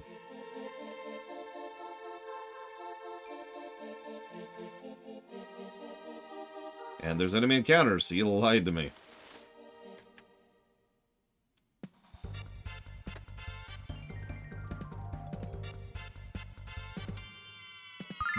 The mob's names are Ambush. That's funny.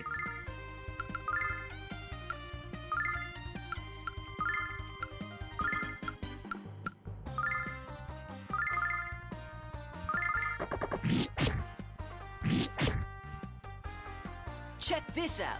I mean, that makes sense given the lore of that series, Kira White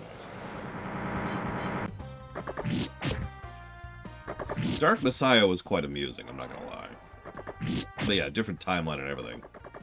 That's the Ubisoft verse. By the power of Althena.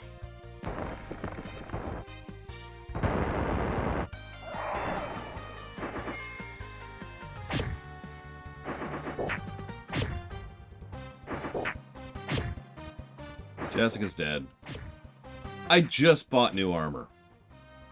For everyone except for Nash.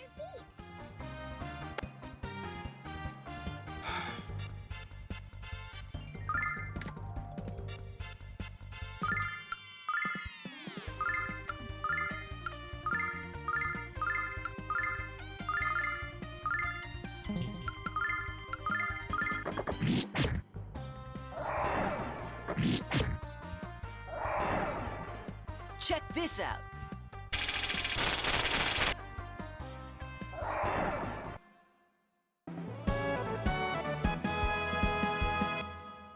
Yeah, the Ubiverse has been dead for a really long time.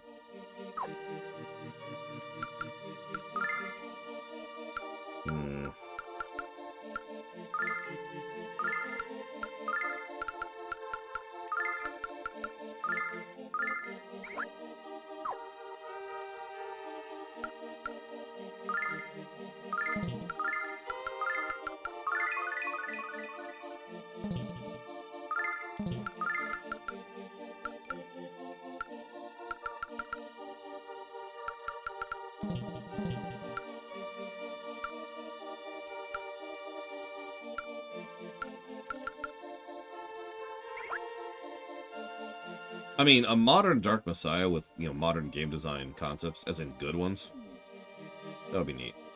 Look, Alex, it's a clearing in the middle of the forest. I bet the people of Powell cleaned up this area so travelers could camp here. Come on, Kyle, why would we do that? If anyone knows about sleeping outdoors, it's Kyle. Let's take a break. Yeah, let's get some good writing in there, too. Oh.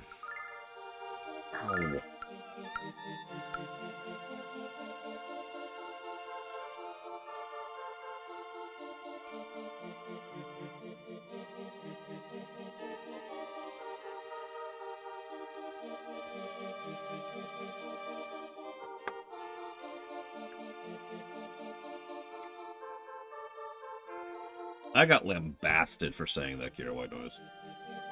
I had people just coming after me for when I mentioned that Dishonored, is the modern inheritor of Thief. They're like, "Oh no, you're wrong in this terrible, awful way."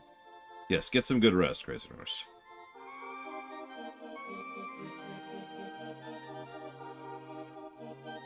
And actually, I do have a question. Is there like a universally good grind spot in case I decide not to pull the cheat flag? Like for the whole game, you know, like the Dinosaur Forest in FF6, or Death Peak in Chrono Trigger. And Crazy Nurse is like, I don't know what either of those are. Okay.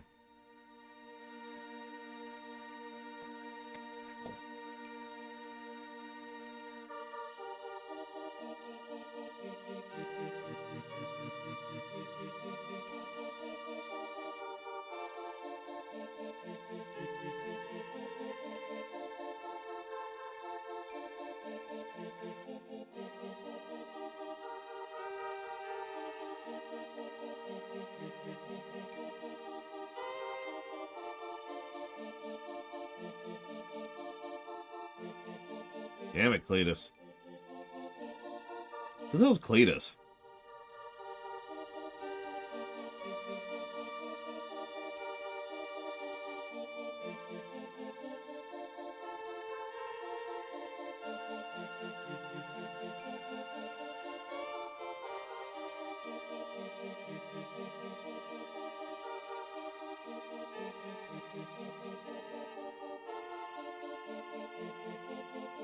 This is not helping.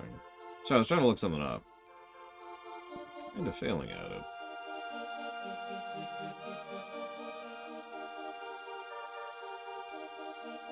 Here we go.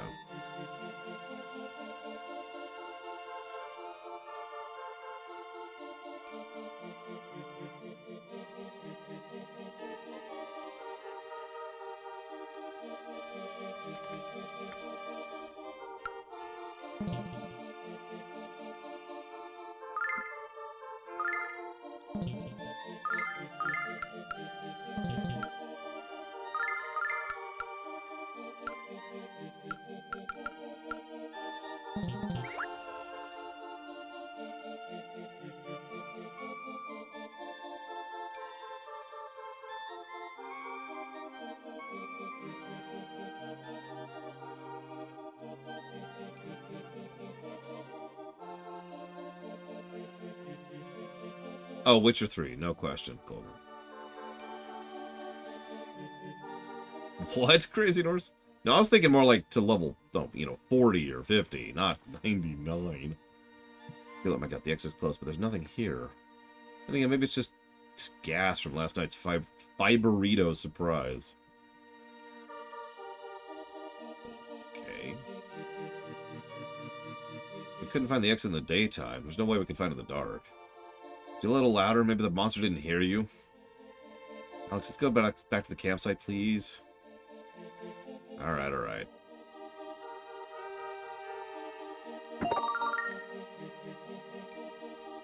I mean, honestly, Cyberpunk was not as bad as it could have been, but the gameplay was a net negative in my review. And I stand by that. What do you say, Alex? You ready to rest? Okay. I would rather play as a sorceress than Geralt, Goldberg. I've been thinking. I'm convinced that magic is being used to conceal the exit. Between Alex and Kyle, we should have been able to find our way through. I agree, there's magic in this forest. The air seems to be thick with it. And on that pleasant note, let's get some sleep. That sounds like a terrible idea. Let's sleep in a magic forest. Also, I hate myself and my life. Kyle, the blue star looks beautiful. The blue planet looks beautiful tonight, doesn't it? I've been thinking, Kyle, about you and about us. What I think is that we should give it another... Kyle? And he's snoring. Why do you like him, Jessica? He is so garbage.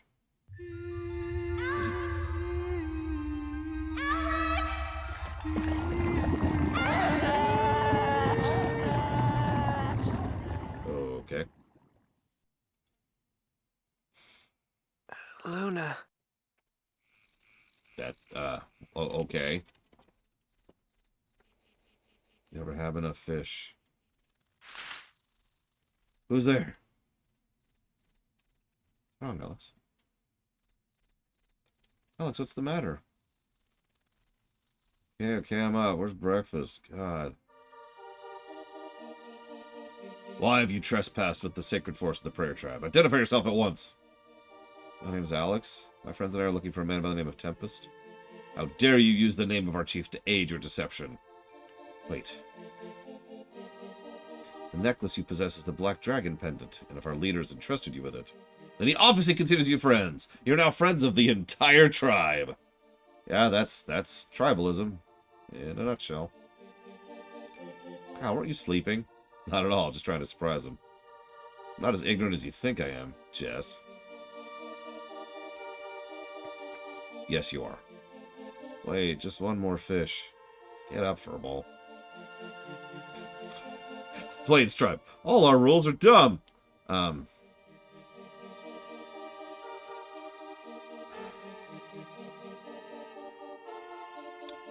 would say there are two bosses that are in the running for my favorite boss in BoF 3 Ross. BoF 3 Ross, right, back to back. That's a weird sentence. Now, I think I'm going to go ahead and go with the Elder fight in Dragnir.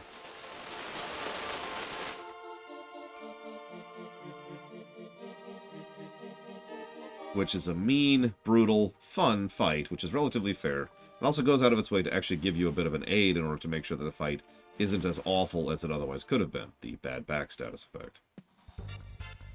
Can you guess the other fight I liked, Ross? You know what? Just die. Just die. Miria? Nah. She was okay, but no. She had way too much health, and honestly, not as much variety to her that she needed. Oh, see you around, Crazy Horse.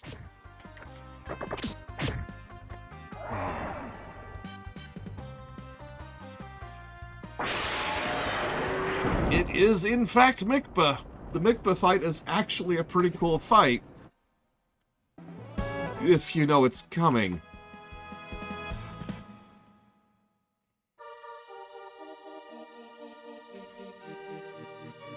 Like, if not for the bullcrap leading up to it, it's one of the better designed bosses in the game.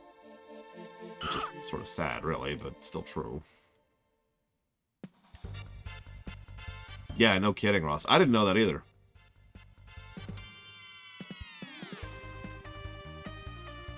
Why not just make it 2D or at that point? Make it top-down like this. Just kill all these, please. Check this out. Now, least favorite.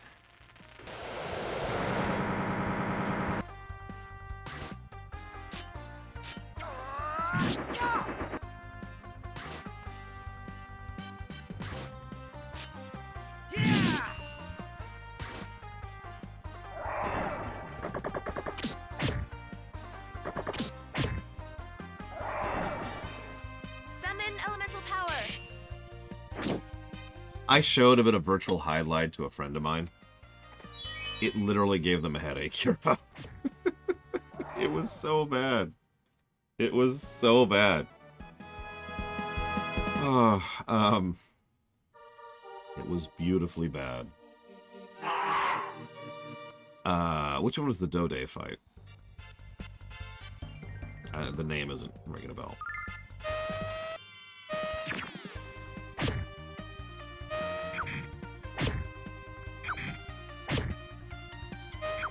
I will say that's one way, yes, that is absolutely the worst boss in the game, no question. Check this out. Even though we finally bullcrapped our way around it, it's still a bullcrap fight. My number 2 pick, by the way, would be Balio and Sunder when they're unified.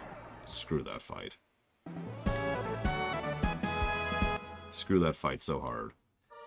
Now, granted, some personal bias there because it's literally the fight that made me quit the game for years. But even this time around, that fight sucks.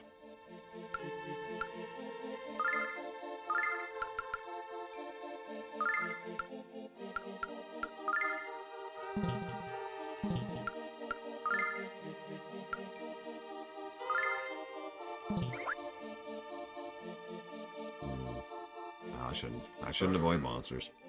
One thing I will absolutely give Boss 3, I know I was kind of harsh on it, so please don't hate me across. It's okay, you can hate me, I accept it. But one thing that going through Boss 3 was interesting for me was that it's so much better than Boss 2. Check this out. Like, I always figured Boss 3 would surpass Boss 2, but that was a jump forwards. And if you look at the categories on the spreadsheet, it's across the board, too. So, you ask about boss fights, right? I don't think Boss 2 got a single boss positive. Let me double check that. So I got it up over here. Boss 3 got several. Yep, Boss 2 didn't get a single boss positive in the whole game. How many boss negatives do you think it got?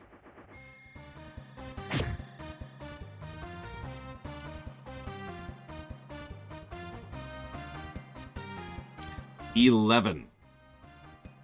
Which, I mean, what do I even need to say to that? 11 distinct boss negatives. Check It's this out. terrible. That's so bad.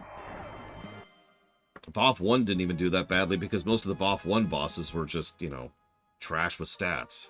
The old style of doing boss design.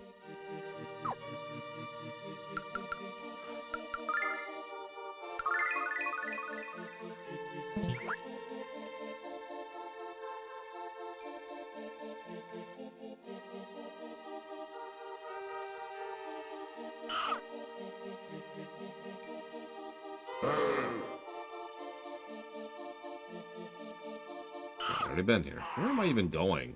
I'm completely turned around. Oh, I see what happened. Okay, that explains it.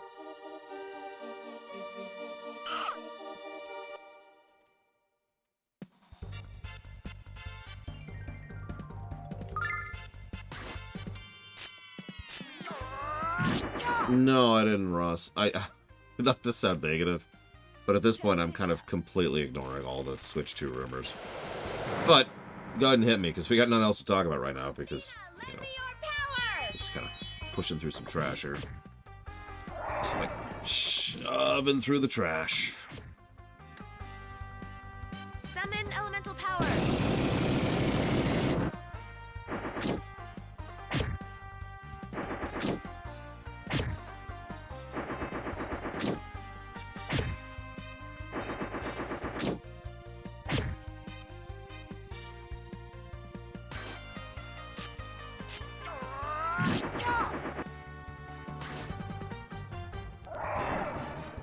Check this out.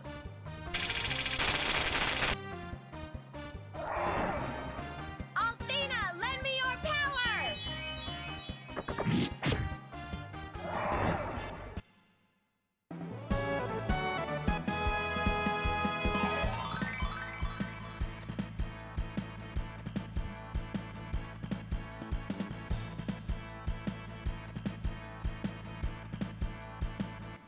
I mean, I'd be down. Frankly, I think the Switch is decent as is, and I stand by that. Obviously, it could be better, but let's be honest with ourselves.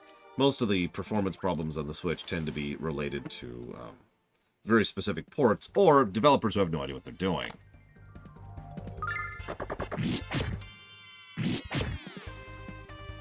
Check this. Apparently, battery life is also an issue. I admittedly haven't run into that one myself.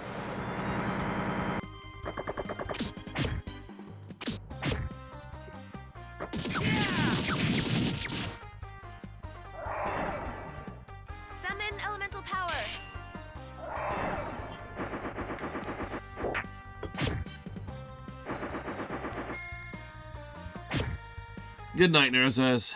Have a good one. Yeah, that's... The Joy-Cons is a whatever thing. Of my 3 pairs of Joy-Cons, one of them works properly. Now, that one works perfectly. No issues. But, like, fix your drift, Nintendo. Jesus Christ. And stop trying to pretend the drift doesn't exist when it's, like, a demonstrably, objectively provable fact.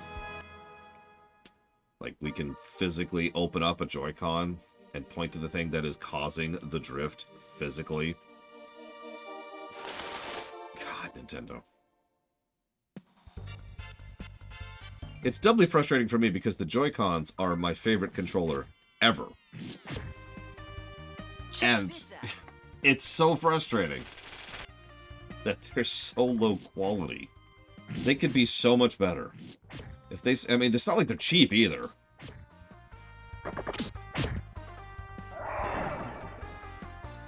Summon elemental power.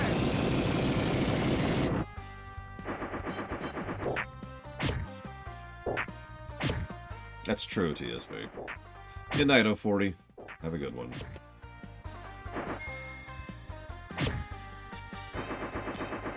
Well, the biggest thing, Malachor, by far, is it would need to have the split functionality. No controller that is a single controller will ever beat the Joy-Cons, ever.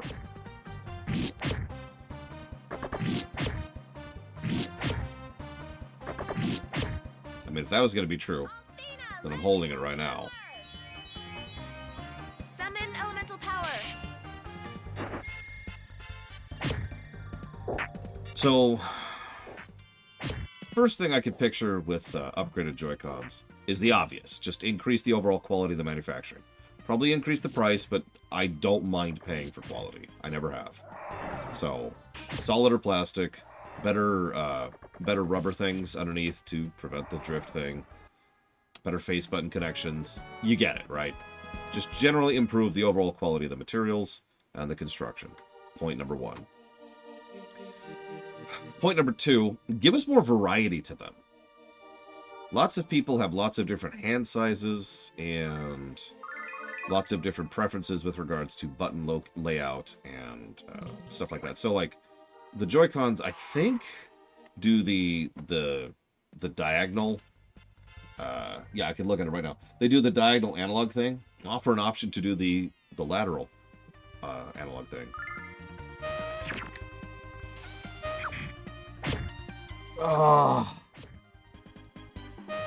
And yeah, make the option for bigger ones. Make options for ones that have more ergonomics to them. You know, like a shape you can hold on to. I know that there's the accessories, but honestly, those accessories kind of suck.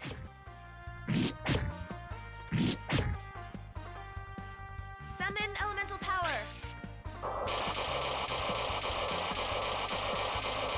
Other than that, I think the biggest mechanical improvement a Joy-Con 2 could have is to improve the gradients of the R2 and the R2 and L2 buttons, like on the PS5 controller, essentially. Althena, lend me your power.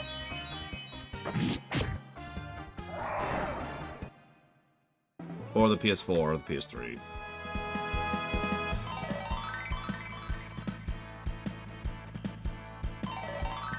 I don't mind the clicky nature at all, but there's just too many games where having a gradient input, an analog input, is valuable.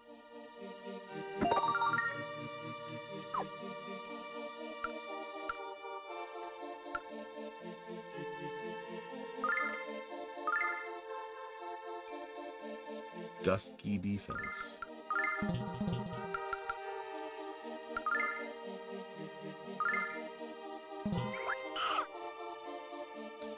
I mean, the PS3 controller is still the best controller, excuse me, second best controller I've ever used. Unless we count mouse and keyboard. If we count mouse and keyboard, that would actually probably take the number 2 slot for me. Because, first of all, it fixes the biggest problem I have with the controller. This is mouse and keyboard, whereas this is a controller. So, that particular bit of ergonomics is solved simply by virtue of playing a game on a PC. Summon elemental power.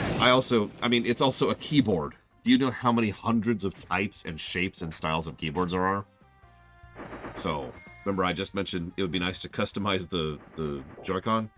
The keyboard is customized. The mouse is customized. My biggest complaint with the mouse is that all the good mice I liked, they discontinued, and they're not making styles like that anymore. Because they suck. I don't actually know why. Althena, lend me your power! So, yeah. Still, God damn it. Still kind of prefer the Joy-Cons, if I'm being honest.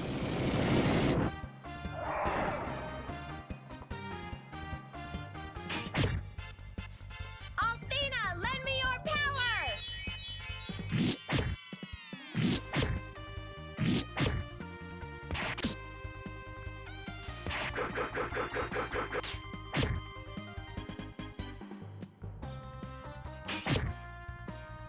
Althena, lend me your power! I've noticed that on Falkenstein.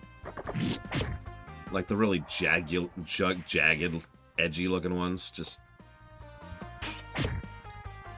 Althena, lend me your power!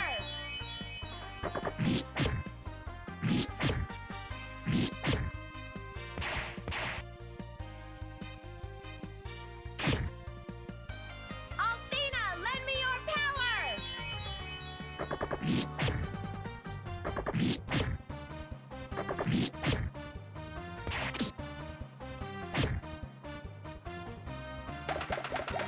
Come on, get back on your feet!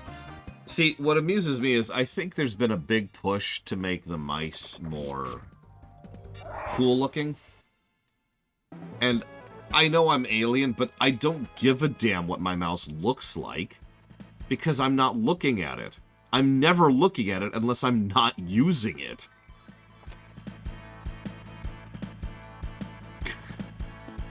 Right?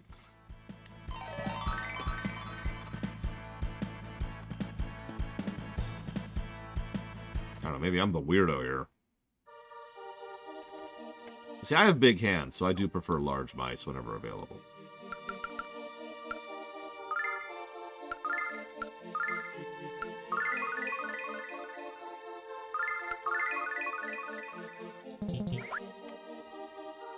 I mean, I agree with you on the doesn't look good anyways, Von Falkenstein. But my point is, even if you think that looks good, who cares? You're never going to see it. Anyways, rant off. So the Wiimote. Are we assuming... Are we assuming just the Wiimote by itself? Because I kind of liked the Wiimote plus the Nunchuck. I would put the Wiimote plus Nunchuck reasonably high. So let me think about that for a second. So I would put it as the Joy-Cons at the top, the mouse and keyboard at the second, the PS3 in the number 3 slot.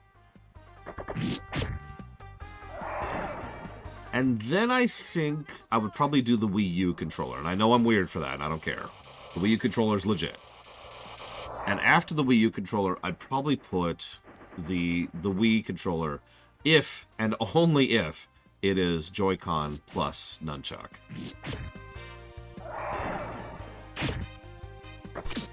I never liked the Switch Pro controller. It's pretty much just an Xbox controller, but worse. For me. And its D-pad sucks, so...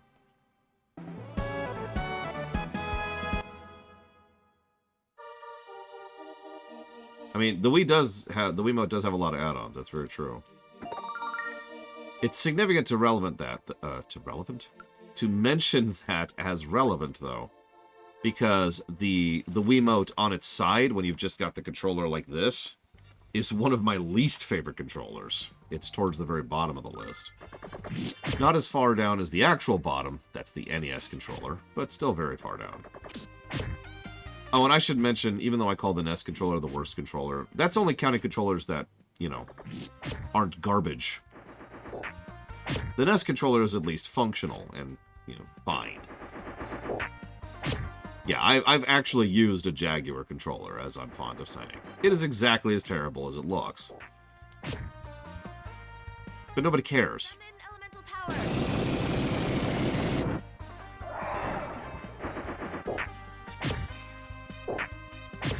Oh, God. Yeah, I'm with you on that, Colgan.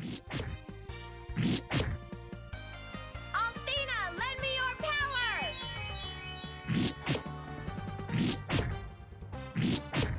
going to go with yes. Summon elemental power. I would rather play Mega Man 2 on an N64 controller than an NES controller.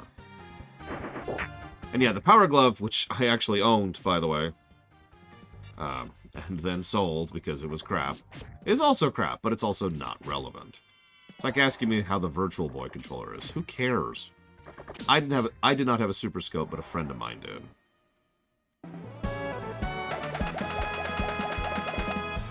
He had all the peripheries.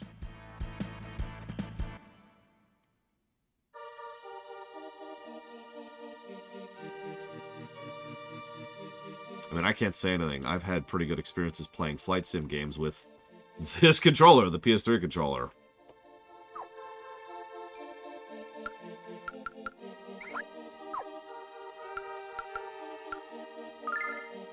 Oh, she's out of mana completely. Oh, of course she is.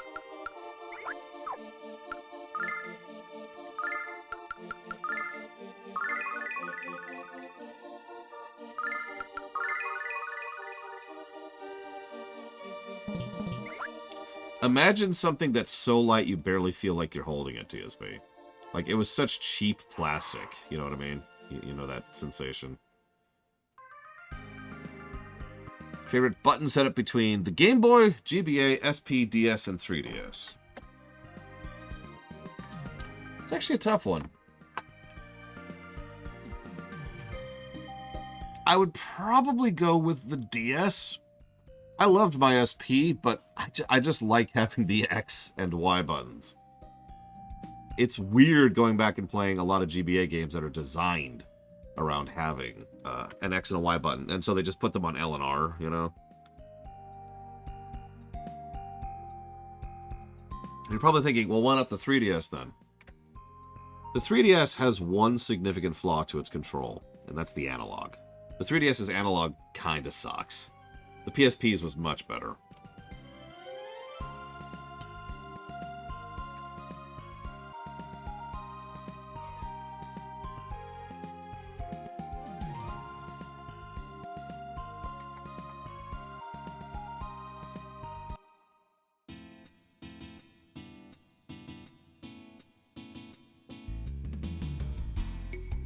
You shouldn't be here. Our village is being overrun by a horrible disease. Leave while you still can. Favorite D-pad? That's getting into serious inches amongst miles, because there are several controllers' D-pads which are functionally identical. The Joy-Con comes to mind immediately, actually. So the Joy-Con, the PS3, the PS4, the PS5, and I think I'll stop there. I think those are all the ones that I would consider to be had the best D-pad.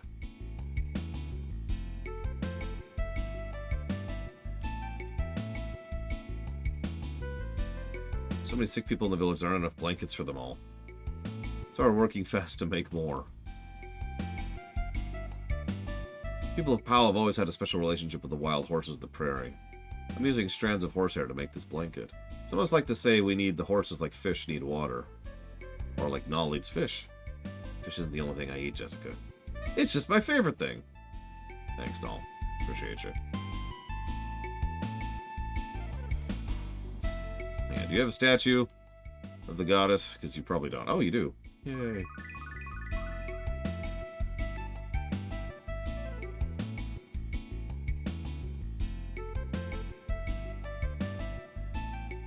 Right.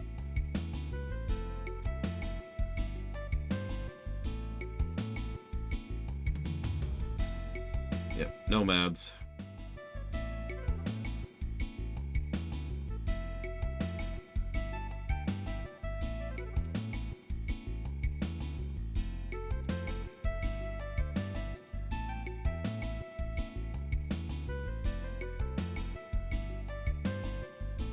They despise the Magic Emperor. What the hell?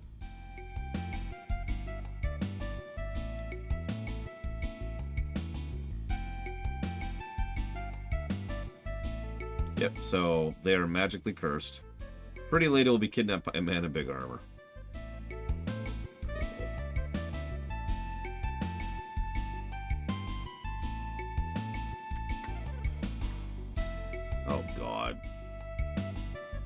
I'm looking forward to this, Scott Capehart. Let me tell you what. Oh.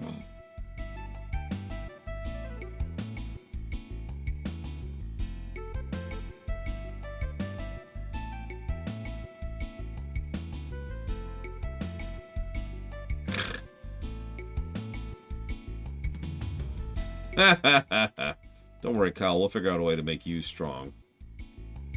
That's a hell of a burn.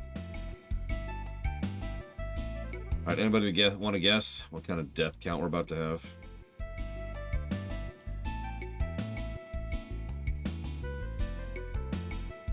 Let's go get permission.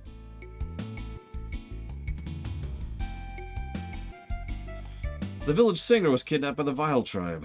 Why are they called the Vile Tribe? Do they flesh out the Vile Tribe in the second game any? I'm just curious, because they're not fleshed out at all here.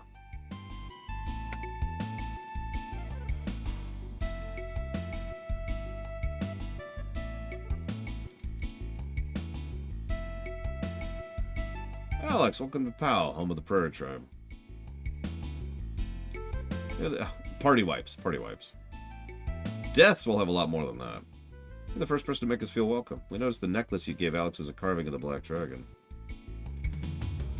Wow, that's it, Venters? Jeez. We're looking for the dragon. We're wondering if you know where it is. Indeed, the Black Dragon Fortress is our sacred ground, and protecting it is the sworn duty of our people. You can't keep something that's important to you, Tempest. Alex, I gave you this necklace out of respect and gratitude. Why won't you accept it? I don't mean to disrespect. We just think that you're going to need it more than we do. I will not take your gift, but I will hold on to it for you. Fair compromise? I'm glad you came. I enjoy your company, and that of your friends as well. But you should go, for Pow is in the grip of great evil. This is the voice of the dark songstress. The woman whose voice has unleashed a plague.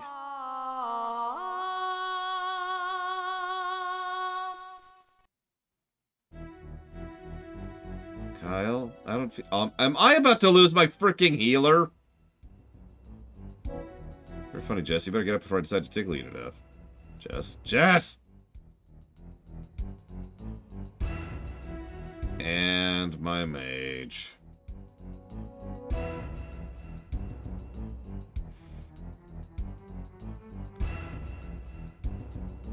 Ugh.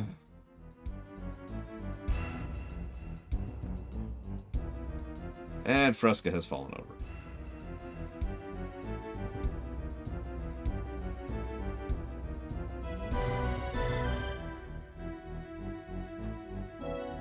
Great.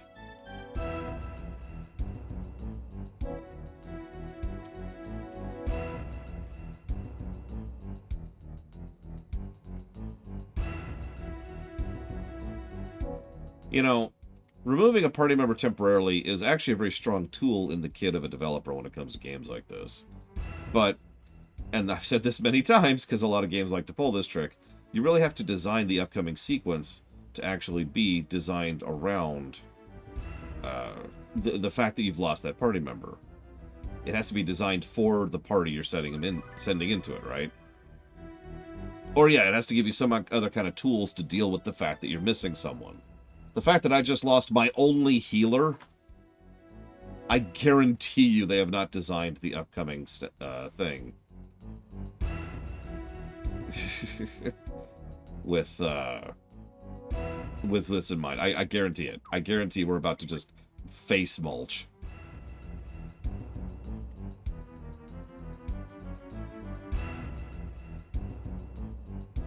Yeah, let me in. Let me in. So, yeah, I guess they're never going to flesh out the Vile Tribe either. That sucks. Sure would be nice to know anything about the villains, but whatever.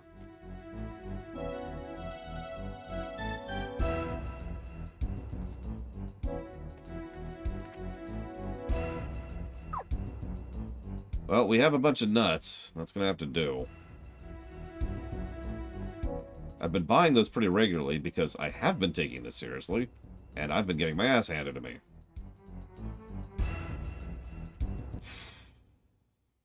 Oh, absolutely, Yura. I love corn. I always add corn to chili. And, let's see. I usually cook ground beef in a pan, but the main difference is how much you want the grease to cook back into the beef. So if you do it in a pot, you're going to get more of the fat back in, right? It's up to you, then. It's kind of a similar problem with bacon. Okay. That enemy's name is Nipple Yanker.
You know, if I saw a mob here named Taserface, that would be hilarious. Because it would mean I would know where the movie got it from. Let's see what you got.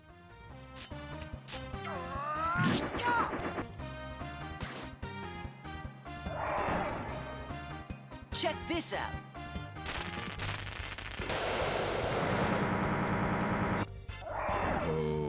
Okay. So we've got enemies very weak to physical, enemies very weak to magic, and the inverse. Okay. Well, we do still have one mage. Even though we lost our best mage.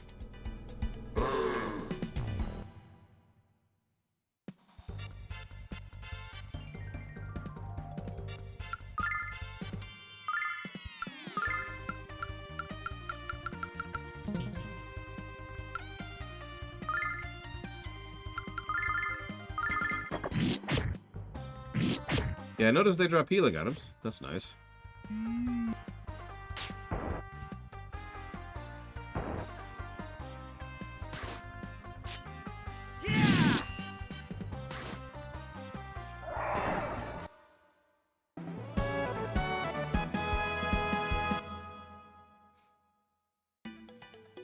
So far, this isn't super terrible. Still not overly enthused about losing party members, but, you know, it is what it is.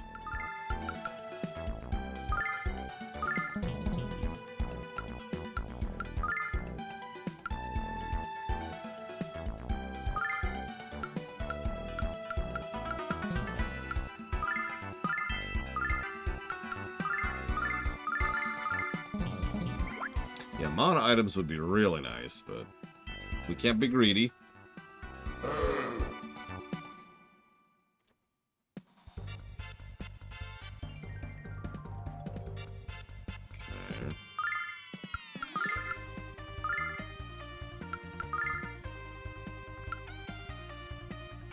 Actually, I have Euro. I think. Hang on. No. Don't think I have. Hang on, let me look that up. Check this out. Okay, yes, I have played this. It's the sequel to Solstice. I've only rented it, though, so I've never, like, fully played it. I played Solstice, too. It's a game that exists, Yura. Because, I only really remember it as the sequel to Solstice. Jesus Christ! That was a hit. Okay.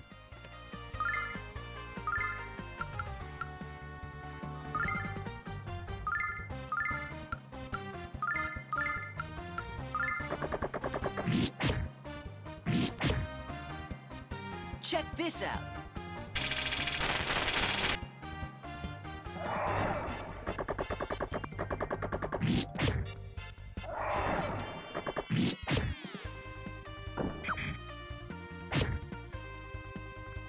Well, Alex is dead.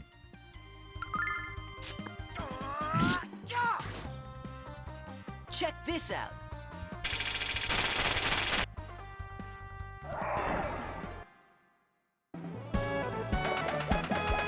Now, what did you think of Solstice, Hero? I don't play 8-bit games, is what Euro says. Death to Mega Man.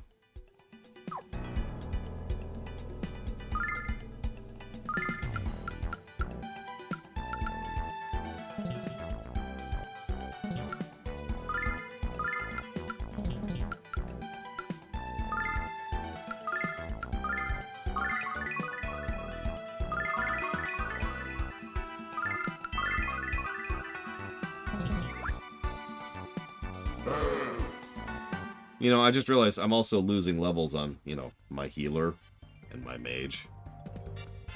So that sucks.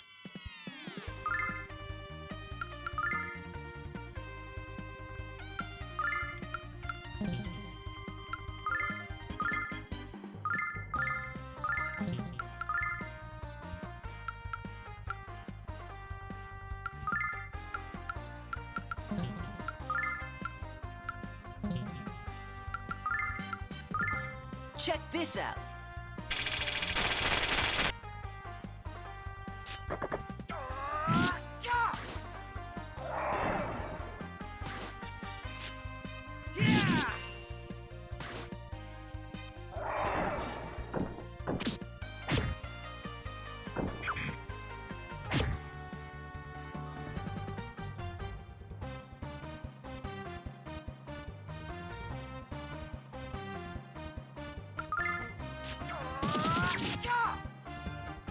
Check this out.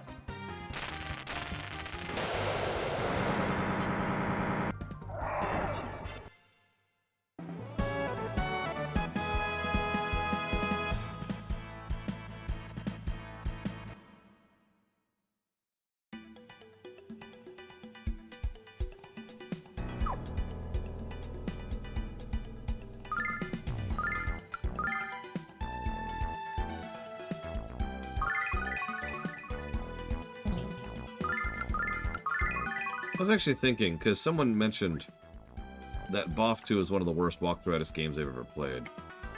And they're asking if there was another game that I think would surpass BoF 2 in terms of walkthrough-itis. And I could come up with one, actually.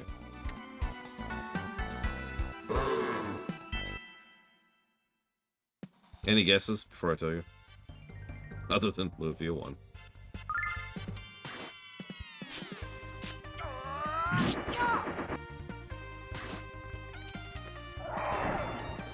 Check this out.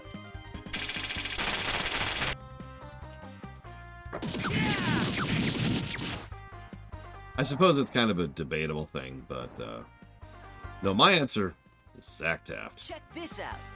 Zack Taft requires the most,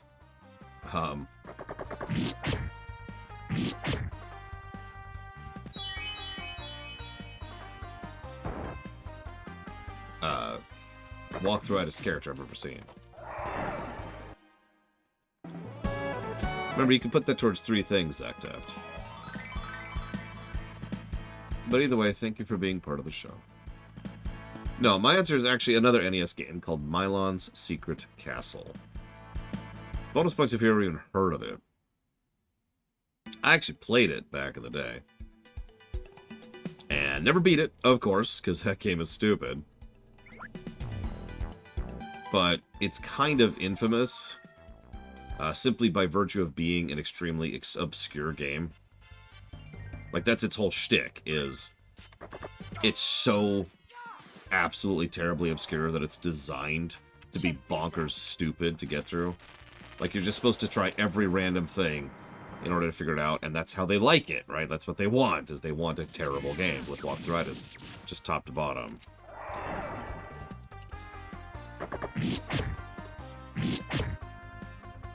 Check this out.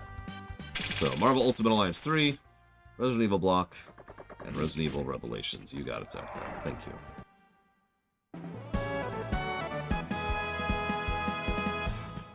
It also probably has one of the worst fan bases I've ever seen. Not the worst, but certainly in the top 10.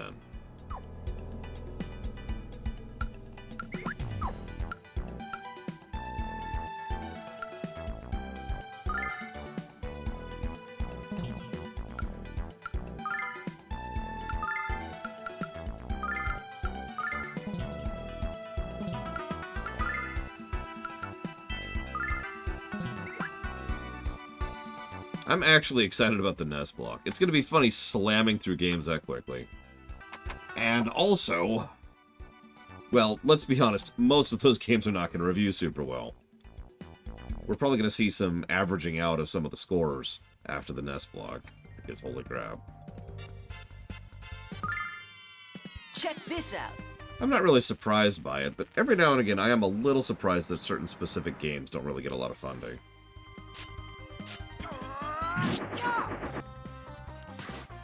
No, Ventures. The Warcraft main character is nowhere near as strong as, random example, the FF14 main character. Because in lore, the FF14 character does all those raids and dungeons by themselves.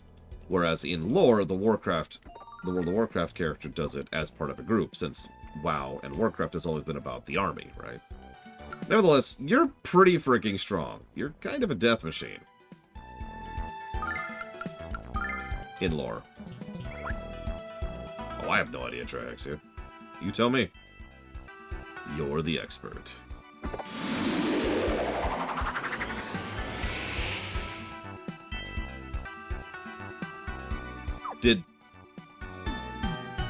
That just drained my freaking mana.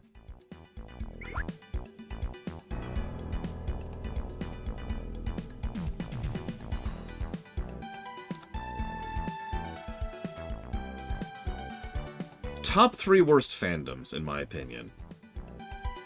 Let me think about that for a second.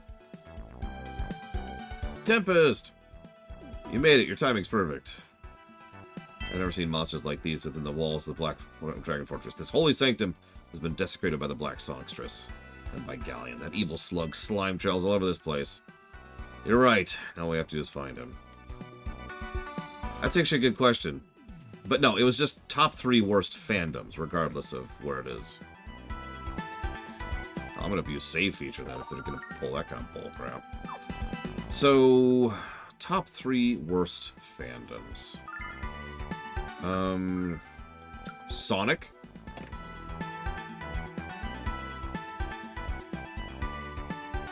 Star Wars.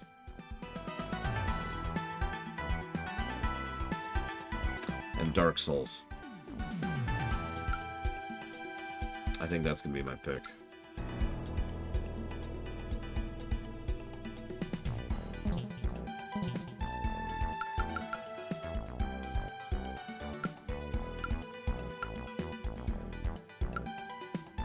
What's so bad about the Sonic fandom? Are you joking? For the longest time, I considered the Sonic fandom to be the absolute worst. It was still one of the first ones that came to mind for me. Because they're just trash.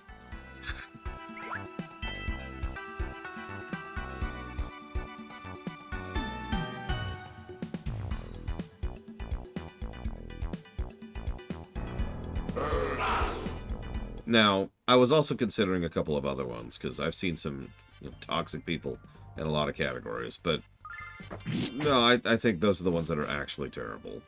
Check this out. I mean...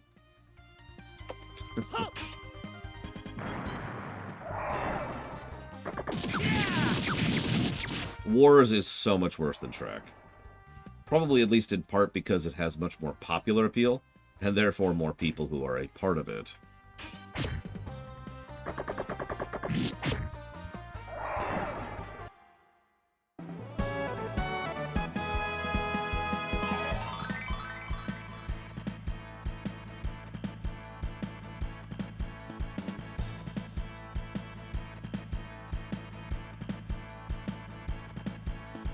Yeah, the Pokemon fandom is mixed, but not terrible, really. Yeah, Trek is more niche than I think a lot of people realize. It's certainly big amongst sci-fi fans, but amongst people just in general, you know, the 9 billion people or whatever, it's not on the... Oh my god. It's not on the same level as, you know, Wars. And Star Trek fans, I have a lot of good experience with Star Trek fans. Over a long time, too.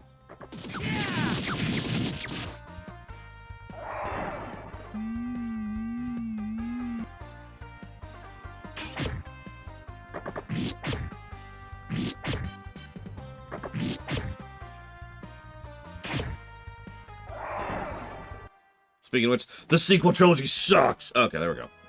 Whew, got that out there.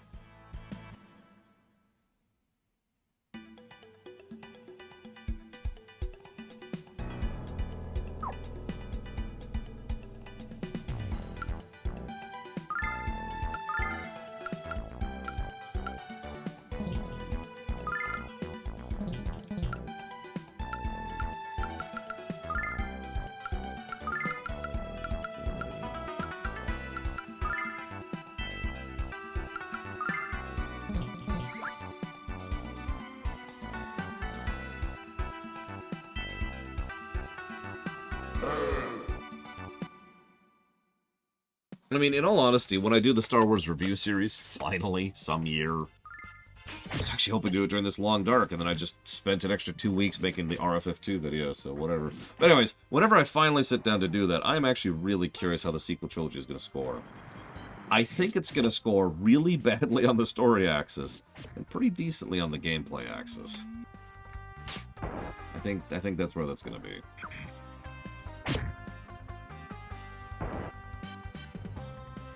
No, I'm never doing Ruminations again, Euro. But I would like to do reviews. Which I've never done. I've never reviewed a movie, or show for that matter.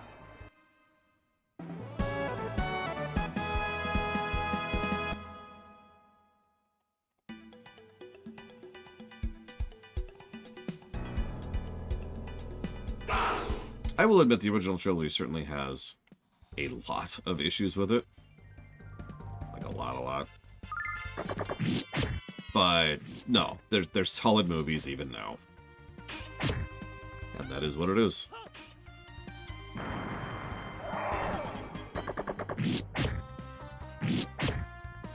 Yeah, even Jedi, which honestly, the older I get, the more I realize how bad that film is. Oh my god! What was that nonsense? Don't do it, Yura. Don't watch them.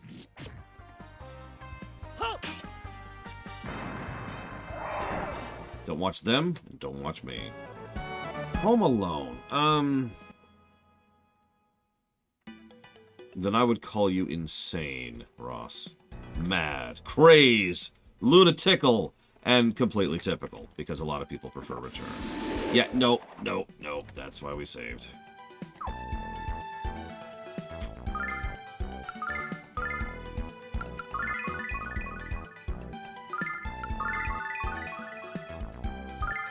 I would also ask why. But yeah, so, sorry, Home Alone's a good example. Home Alone would probably score a lot better on the gameplay axis than the story one. It would still have a couple of story positives, because the humor is a big selling point of that movie.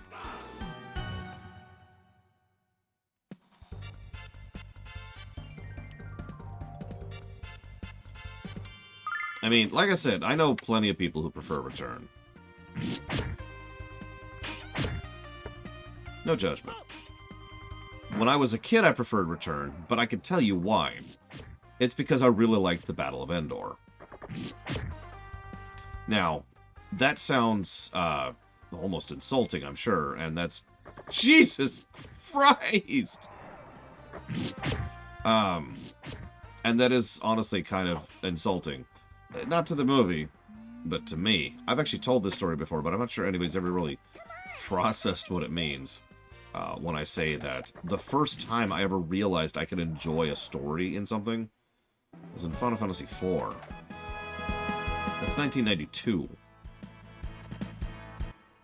So every story prior to then, I functionally only enjoyed from the gameplay axis. And Return has a pretty good gameplay score, honestly.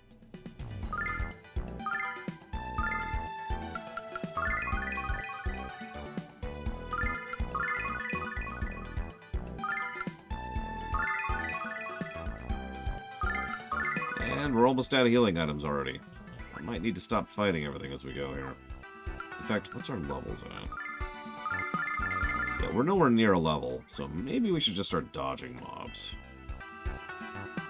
It's okay, you don't like Mario Odyssey, which is the most insane thing I've ever heard, Ross.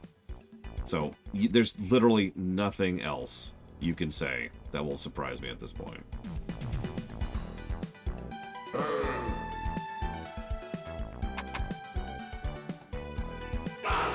No! God damn it. No, I mean, like we've peaked, right? Like, Ross's opinion is obviously valid, but he's already peaked in something I cannot understand. There's nothing past that. Ah!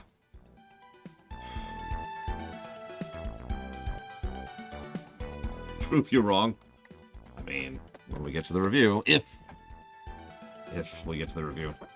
Can I name a single favorite movie ever? Yeah, Empire Strikes Back.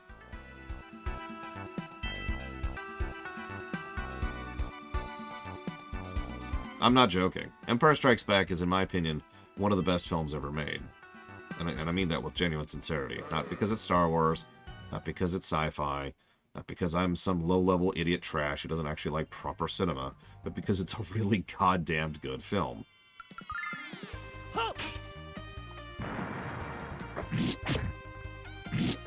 However, the other film I tend to hold up on such a pedestal is Star Trek II.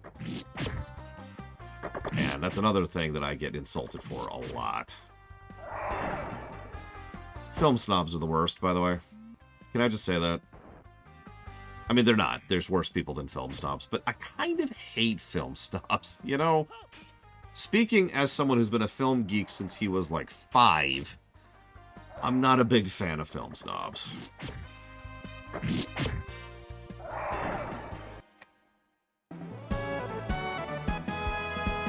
Yeah, you basically need to just avoid film snobs. Best piece of advice I could give there.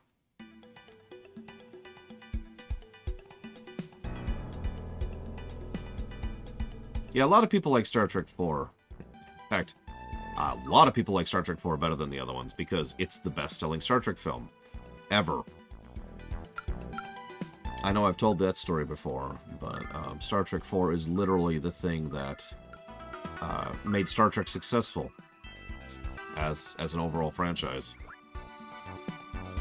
We wouldn't actually have things like TNG or DS9 if not for Star Trek 4.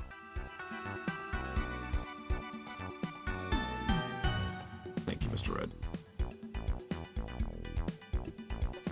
6 hits me personally a lot harder than 2. Absolutely.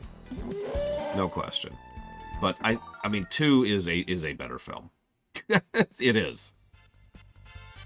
I'm pretty sure 2 will... What is that? I'm pretty sure 2 will score better than 6 when we get there. Because I plan to review the Star Trek films, too.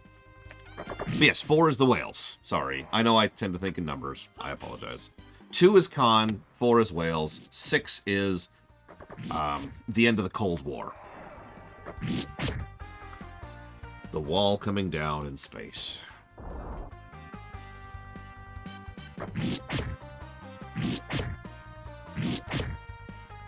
Six is also interesting because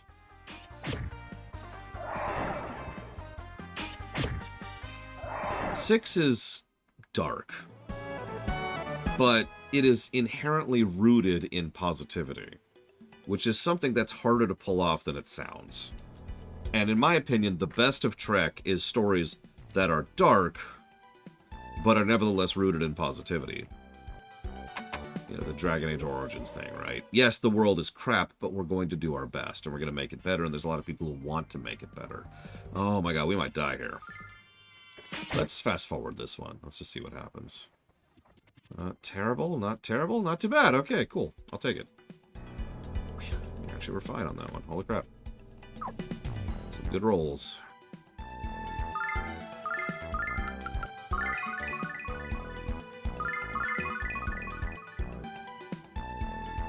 Best example of dark but positive in an episode? My first thought is Best of Both Worlds Part 1, but let me think about that for a minute. Inner Light comes to mind immediately. And I just realized, I'm sorry, TNG is kind of fresh on my mind because of the lore run. I do agree with In the Pale Moonlight. Also Duet, which I know sounds strange, because Duet is dark. But at the end of the day, there was still one person who wanted to do something to make the world, to make the setting a better place as a result of how horrible of a thing he'd suffered. And Kira reaching out to him is exactly as impacting as it should be.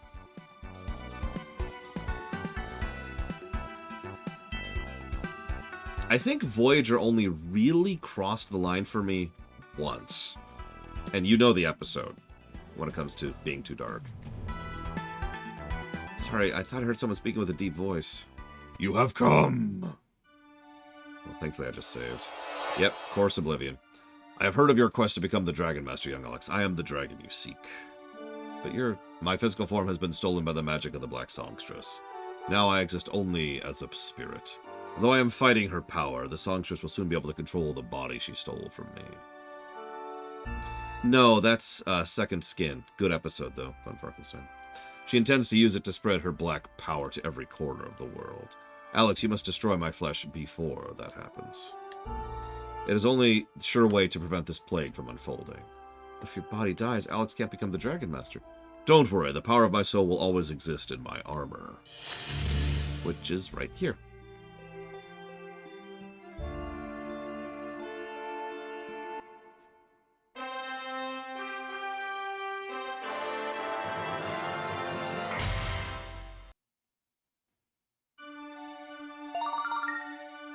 Dragon armor. Woo! Hey, buddy, you're looking good. How's it feel to be the new Dragon Master? Tell you during my trial, you cannot be Dragon Master. I can take the throne. We're not here to give it. You must find the purity within your own heart. When that purity is revealed, your armor will shine bright, and the trial will be complete.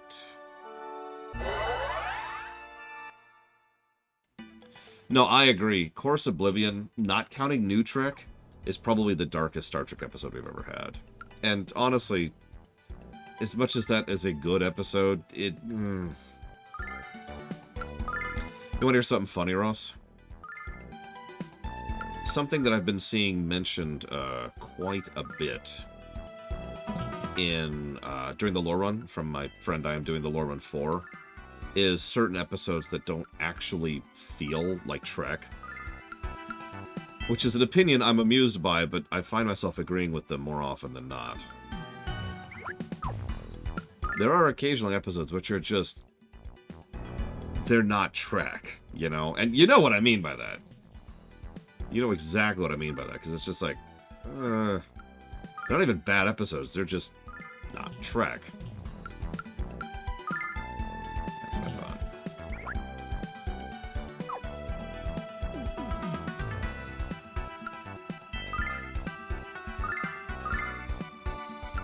Far Beyond the Stars does feel like Trek to me.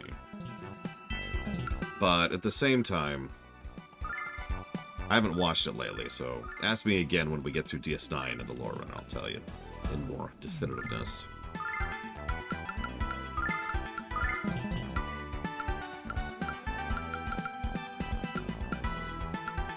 I mean, doing better is a lot of what Trek is about, right? And the only way to do better is to do bad.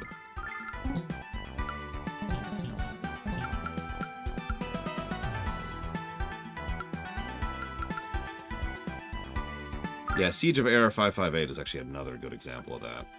And that's directly inspired by Vietnam. From someone who was actually there in Vietnam. I should be clear about that.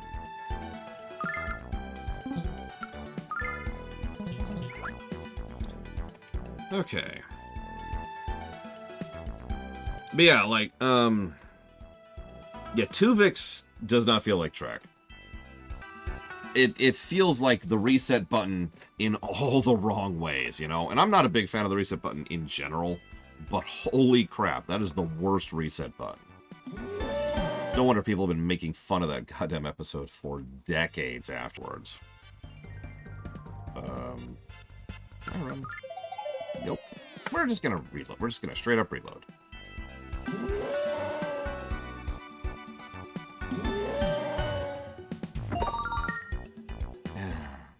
And yeah, real life, which is another episode that can go straight to hell. And you already mentioned it, but hard time.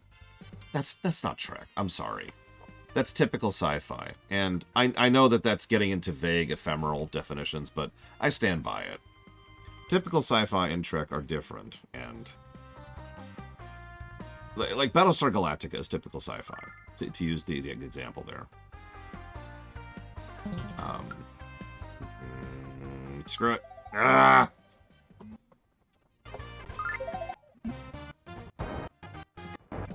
Just run.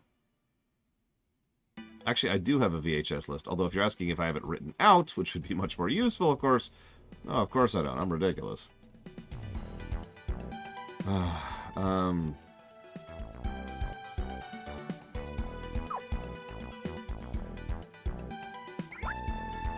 like I missed something. I've never seen the original Battlestar past a few episodes, and I never will, so that should answer that question.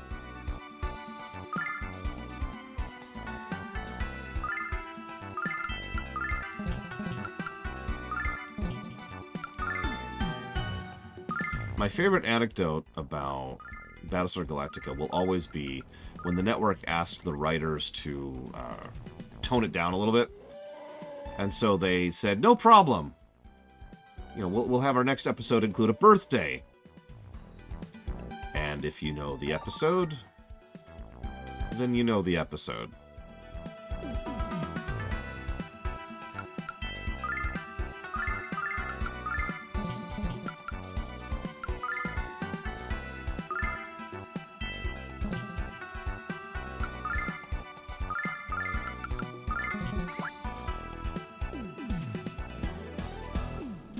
Does BSG have a good ending?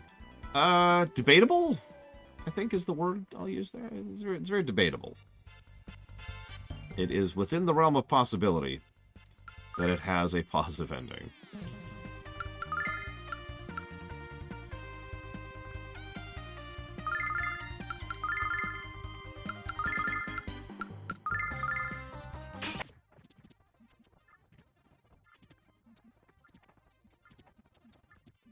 And we're dead. Cool.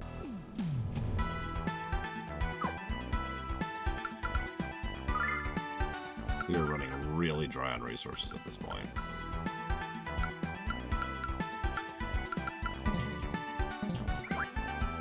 Okay.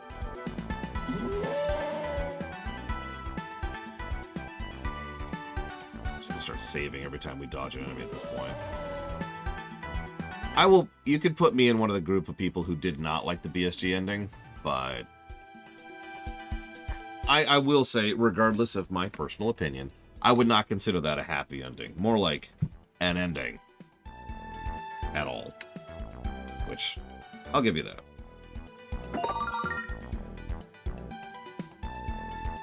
Not every show knows how to end. The Black Songstress is Lunar. Da-na-na-na.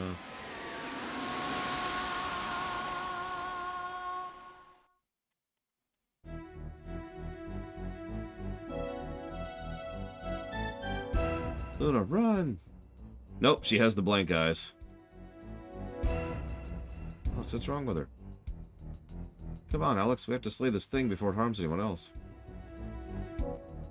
No, Tempest, we can't. We can and we will. You saw what her song did to your friends in the village and to Fresca. To spare the Black Songstress is to throw away their lives. What man who desires to be a hero would let that happen? Alex has been adventuring all this time to save Luna. She's not evil. Her songs are bright and beautiful. And I know Alex can break the spell Galleon placed on her. Alright, Alex, I owe this chance, and I understand your feelings, but one chance is all I will allow you. Well. Luna, it's me, Alex. That's a really wasted use of your one chance there.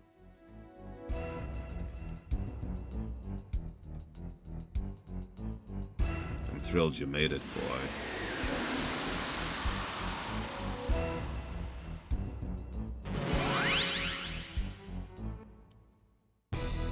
Luna's voice has improved tremendously since you last heard her. In fact, my dear, why don't you let your acquaintances hear a tune for Auld Lang Syne? I'm sure they're breathless in anticipation. We wouldn't want to disappoint them. Yes, Master Galleon.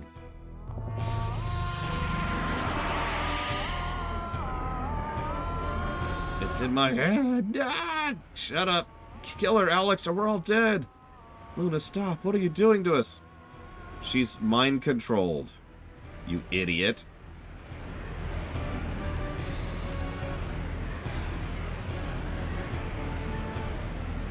You can't break mind control being like, I know you're in there inside. Unless this is like an anime or something. Yes, my sweet fountain of despair, let the world hear your mournful call. A great power is still yet locked deep in your soul, dear Luna. Stretch out your alabaster skin and unleash the song that will unfetter it. And if the humans before us must perish as a consequence, so be it. Control my body. Try to close your ears to fight it. Oh no.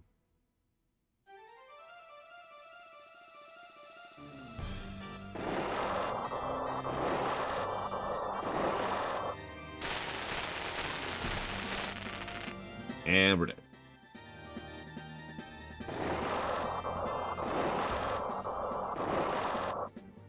I like a Null's fine in the background there.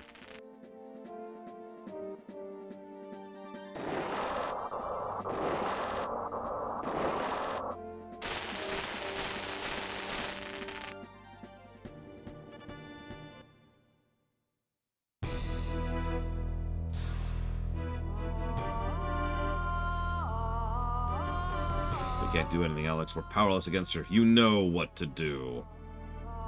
Luna is lost to you, Alex. Yeah, I'm sorry. I had the idea like 2 minutes ago to use his ocarina. What is he doing? He's like, Luna, it's me. Yeah, she knows. Use your goddamn song, dude. Yeah, blah, blah, blah. Honestly, this is just irritating. Come on. Get to the ocarina. I know it's going to come.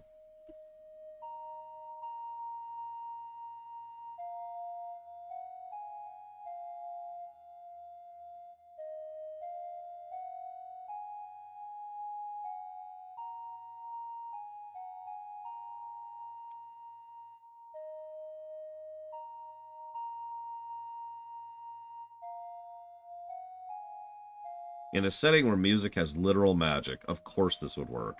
We've even observed this personally more than once. This is how we accessed the lair of the Blue Dragon. This is how we got through the forest at the beginning of the game. If only it were that easy. Wouldn't that be the happy ending everyone paid to see? No, get away from me. Alex, help me. I will say you have impressed me with your resolve, Dragon Boy. I designed my magic to destroy every fragment of Luna's memory. Yet you revived it with nothing more than a pathetic little ditty. I guess your spells just suck. Of course, all your efforts are meaningless. Events far beyond your understanding have been set into motion. And all the power of this world will soon be mine to control. Let her go, Galleon. Let her go now. If you think I can be intimidated by your little yell, Dragon Boy, you're even more of a simpleton than I first believed. Heed my command, Black Dragon. Devour these pathetic children. Well, okay.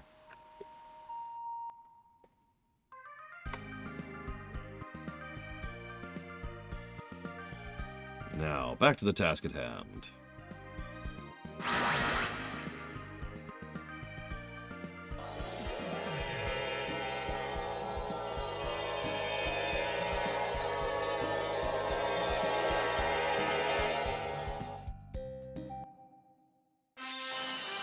Flashing lights warning.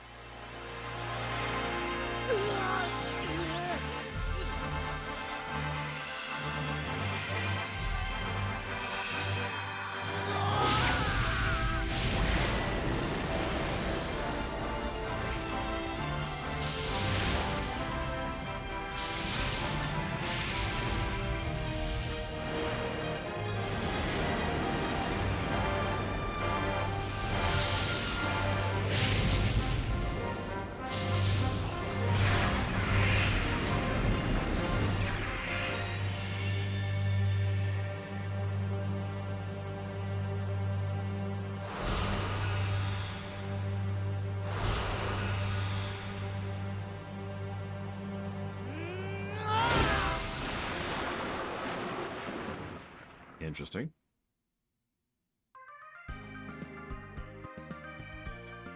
Let's look at you. Get away from her, Galleon. Get away from her or die. I was gonna say, didn't we already put all this gear on? Oh, okay. Wasn't expecting that. Dragon Grief.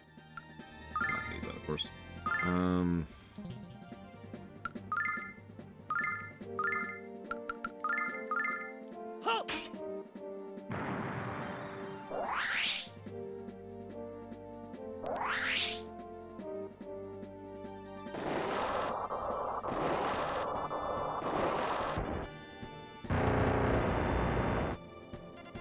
Ow.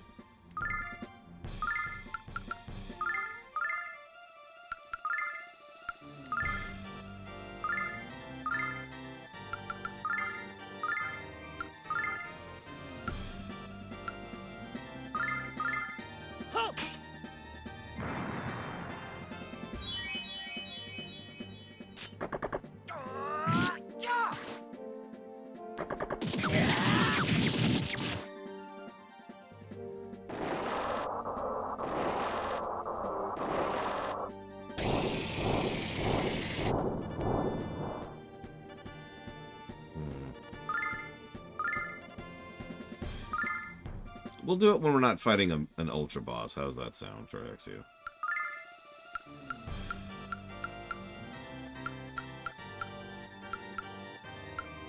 Wow, you're kind of useless right now, aren't you, Nash?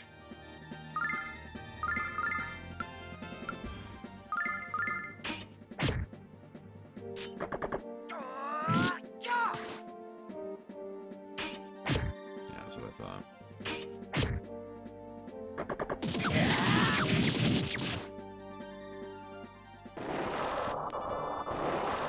What's 250 times, say, 31? Random question.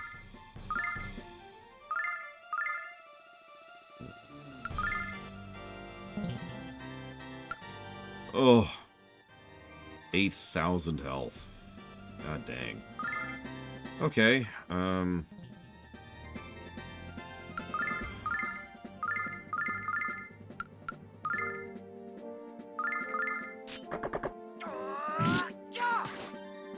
the plus side, we're doing about 700 damage a round. So, still, 10 rounds is a long time, especially when you have no healing.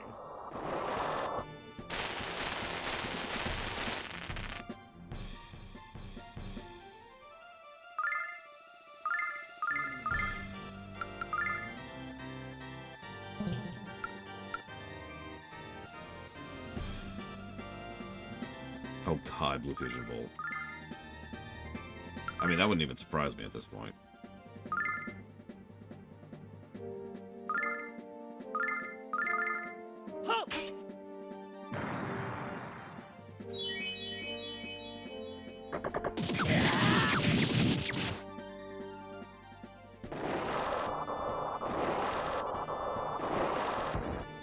Woohoo, Yura! That's less than I would hope, if I'm being totally honest. Like, it feels like we should be approaching endgame right about now. I'm wondering what's left. Well, let's at least do something.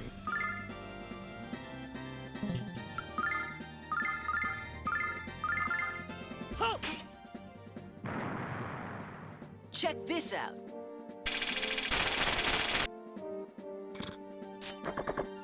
Way to go, Nash. So why are all the dragons so furry in this game?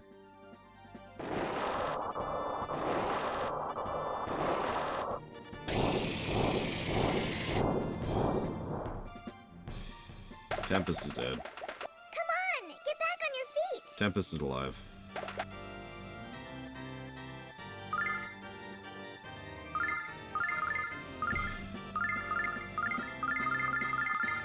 Check this out. We couldn't buy scales. This economy, telling you.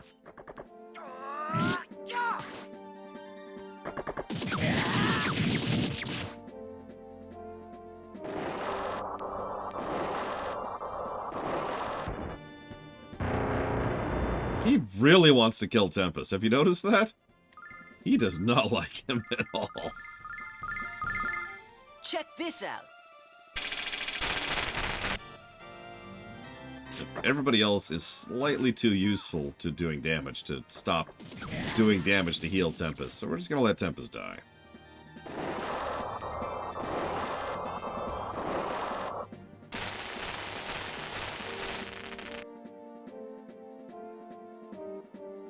Man, that heal ring has been worth its weight in gold, let me tell you. I'm glad I ended up putting that on Alex. I was thinking, you know, if this is a Dragon Quest game, I should probably put my regen item on the main character. Because they're probably never going to leave the party, and, you know, not having to heal the fighter is probably useful. And yes, both of them are buffed. It was the first thing I did, Trahexia.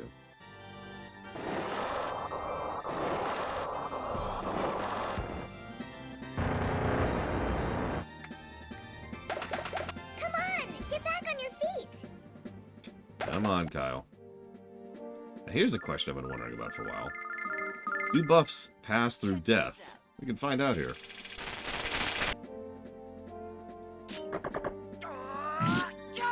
They do not.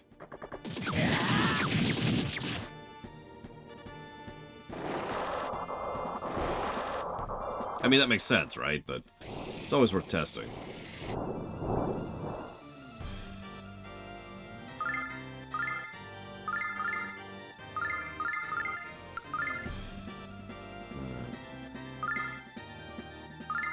Check this out.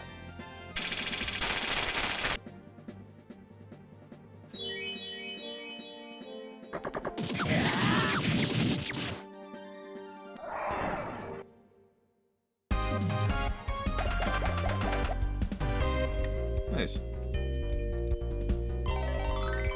That was a bit of experience.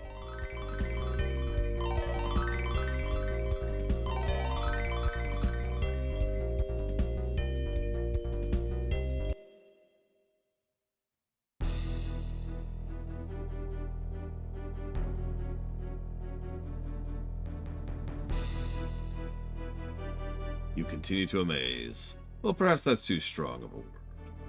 You continue to amuse me, young dragon boy. Here you are, a supposed hero like Dyne, and yet the most basic of truths eludes you. You can't destroy me. That power has been and shall remain out of your reach. What's better, you can't even help your beloved Luna. Did you know that I'm evil? Because I think I didn't mention yet that I am incredibly evil. Sorry. You finally achieved your lifelong dream. For what? For nothing more than the idle amusement of one you have grown to detest. That would be me, in case you weren't keeping notes, Dragon Boy. But enough of that, Luna! Yes, Magic Emperor. Time has come for us to depart this little soiree. Be a dear and summon the coach.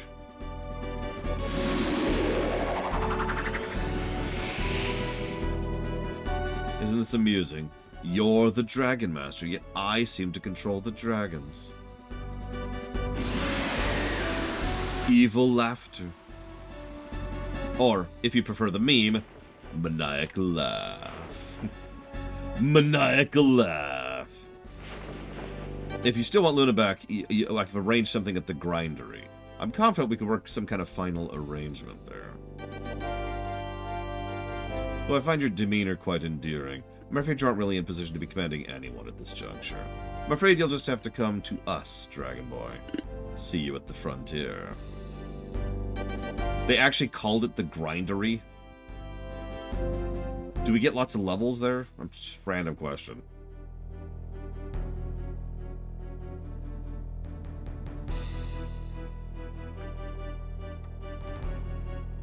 Yeah, I've noticed that too, on my own comments. Like, the first VOD of Lunar 1 had a whole lot of, this game is the best game ever kind of things. Or, I remember this game very fondly. No judgment, it's just, you know, something I've noticed. Oh man, I love suffering.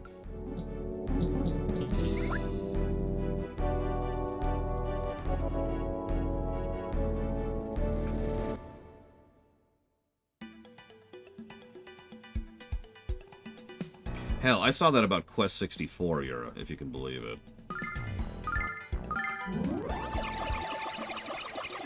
And if you don't believe it, you can look it up.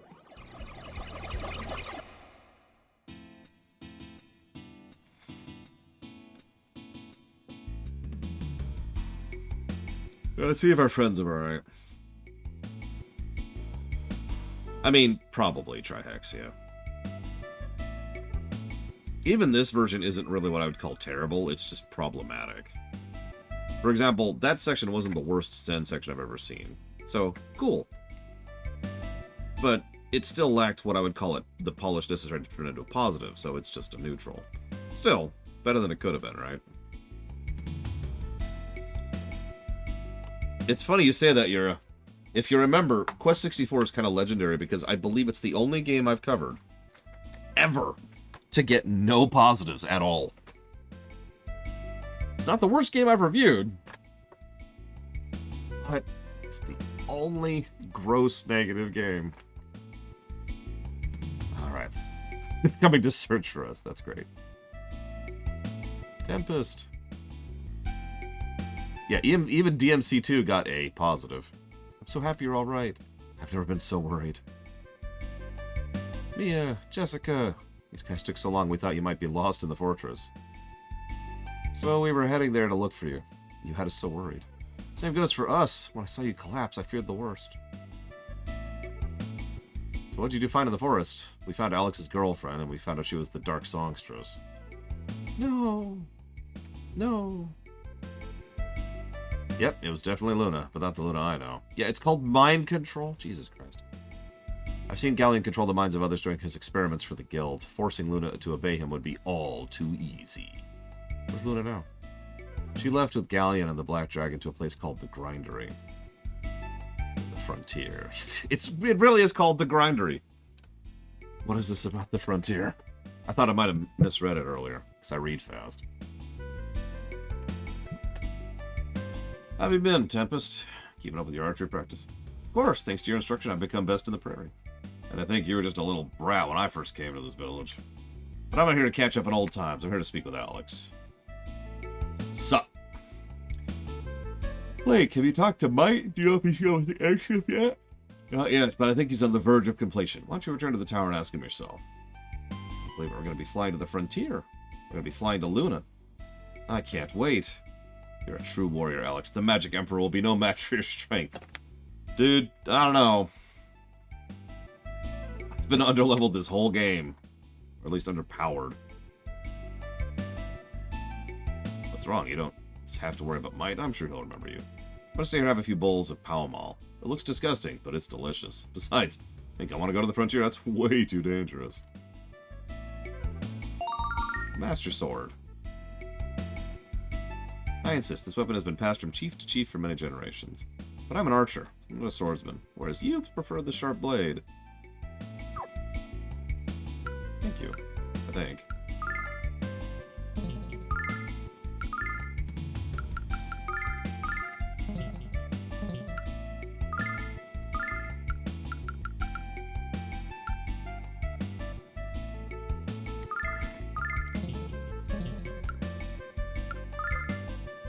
That's a decent attack boost, so I'll take that. You know, I'm not sure, Medicine. I don't think so, but... I don't know, maybe the gear's better now?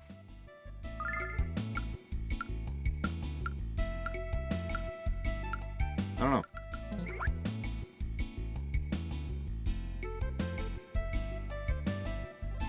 Hey, Justin. Give me one moment to say thank you properly. Thank you for the sub. Always. And if you give me a moment, I will jot that down.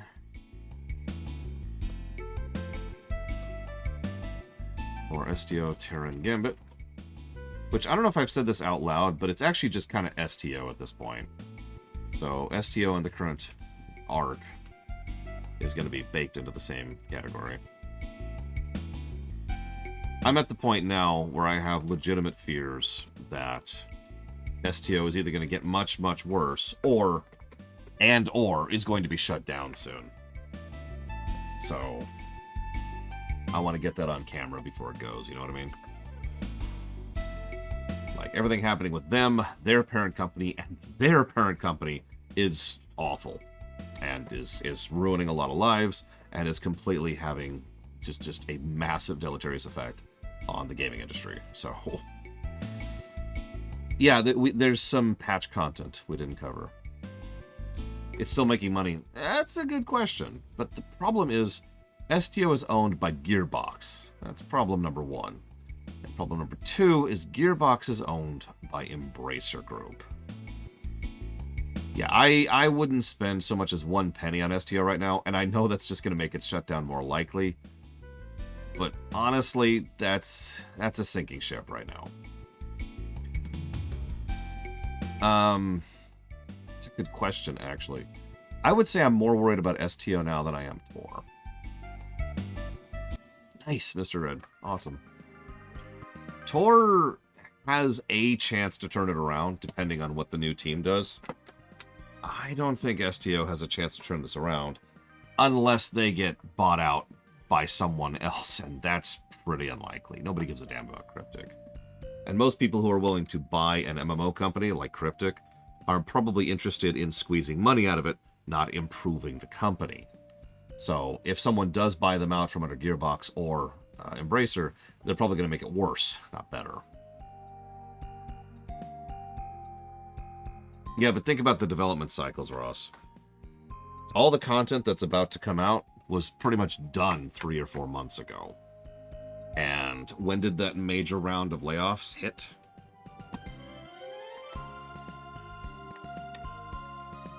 It is legitimately possible that this upcoming patch might actually be the last major patch. The last major story patch.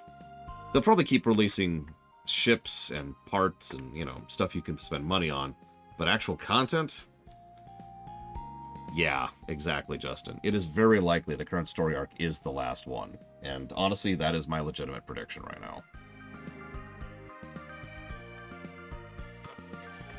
And yeah, I'm sure you've noticed that story updates are not only getting less frequent, but less meaty, too.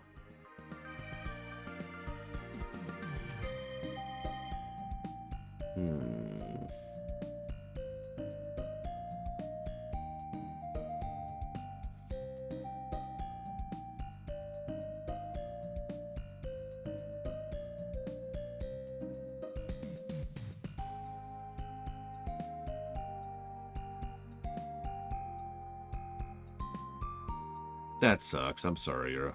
I mean, STO isn't exactly the perfect game, but it's a sushi game for a reason. It does a lot right. It's a damn shame.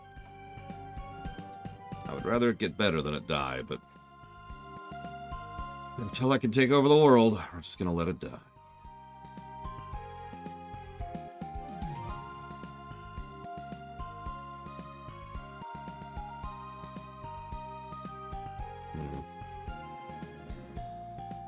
Sorry.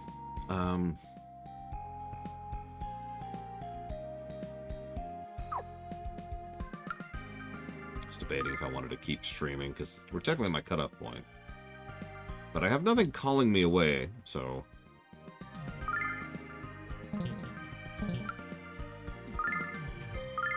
let's go a little bit further. No, use the darn thing.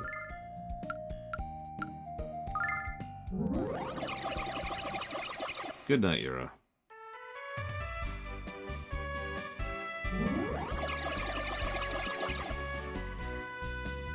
You've returned. You brought more people with you? Just tell them to stay out of my way. Damned airship isn't done yet, but it'll be finished by morning. I'll be upstairs making adjustments, so stay here and don't touch anything! That goes for your pack of sweet-smelling friends as well. Nice guy. He's even more charming than you made him out to be, Alex. By the way, did he happen to mention where we're supposed to sleep? It's alright, Nash. I'm sure he'll warm up to us in time. Let's find a place to rest.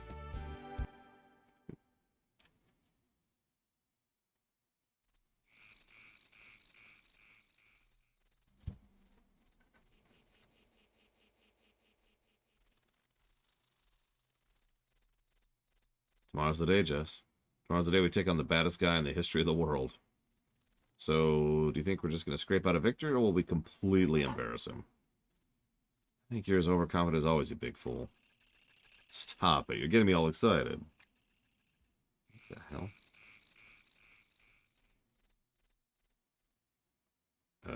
What?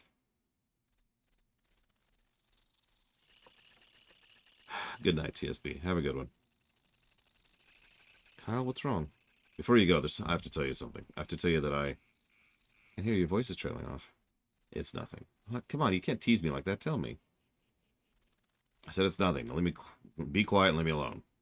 Be quiet? Is that how you treat a woman you're about to confess your love? Love you? How could anyone love your squeaky voice and your bad attitude? My attitude is just fine until you open your big mouth, Kyle. You two are terrible. I just want you to know that. Tomorrow we see the frontier. Aren't you scared?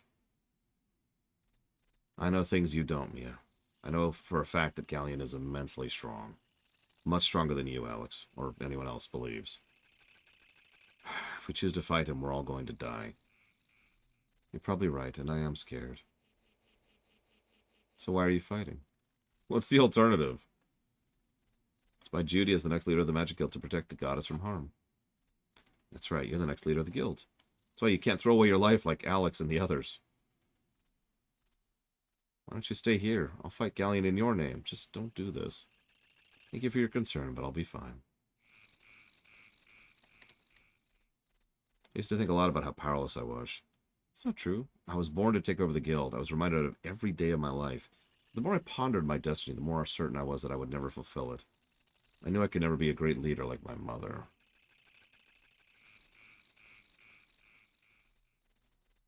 I was drowning in my own fear and uncertainty, but not anymore. I finally realized what I should have known so long ago. I have to live in the present. I can't worry about what could be or what might be. I'm going to do whatever I can to make a difference now. Yeah, honestly, Mia staying behind and giving us support and, I don't know, free items, free healing, would be a lot more useful than her being in the party and casting spells. I'm just saying. I know. That's just me thinking my usual way, but I stand by it. Not that I dislike Mia, it's just, you know. When the time comes to take over the Magic Guild, I know I'll be ready. You've always been strong, but Alex is getting late. Why don't we go to sleep? Okay, I guess.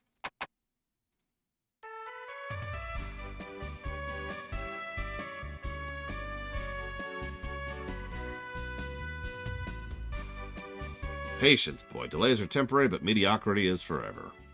Boy, that sounds familiar.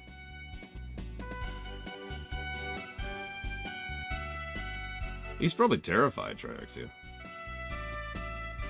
Whatever Galleon is doing in the frontier must be more awful than we can imagine. Alex, I know you're worried about Luna's state of mind, but when we beat Galleon, I just bet you she'll be her old kind self again. I guarantee he's forcing her to sing that evil song against her will. Duh? Let's not waste any more time to the frontier. The longer we wait, the more time Galleon has to come up with demented ideas. Face it, Alex, even our combined strength isn't enough to match Galleon's power. Doesn't matter whether or not you're the Dragon Master. Nothing matters now.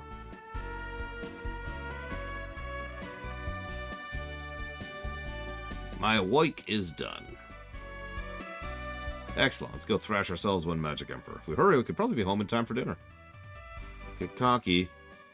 We're going to be fighting Galleon and the Vile Tribe on their home turf. That doesn't matter where we're fighting. We're going to win.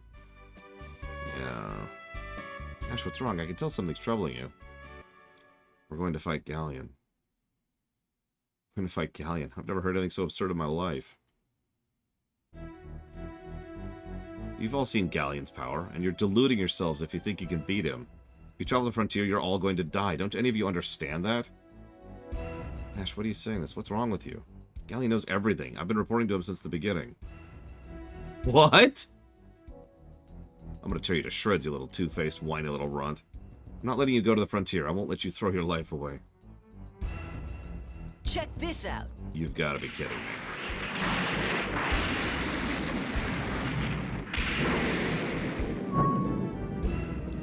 Well done, Nash. Very well done.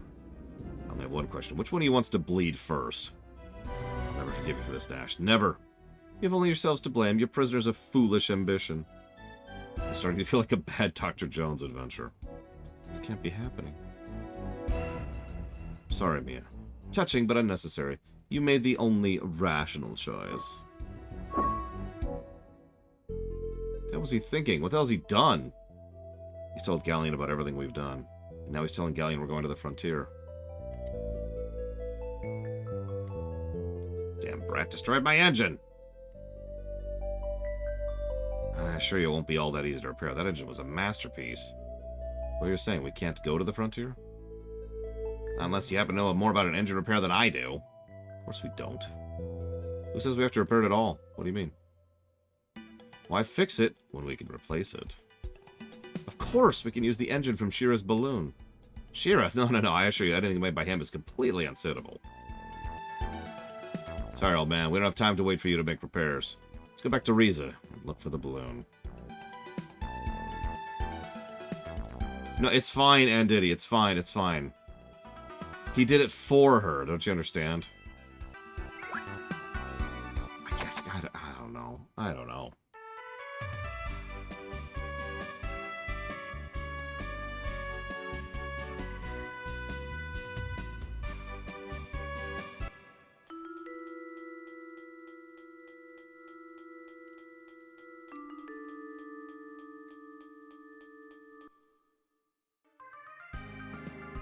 I wonder if we're going to have to fight Nash later. If so, that's going to be really funny, because he's pathetic. We could probably kill him in one round. No, it'll be the typical JRPG thing. He'll turn into a giant dragon and have 10,000 HP for no good reason.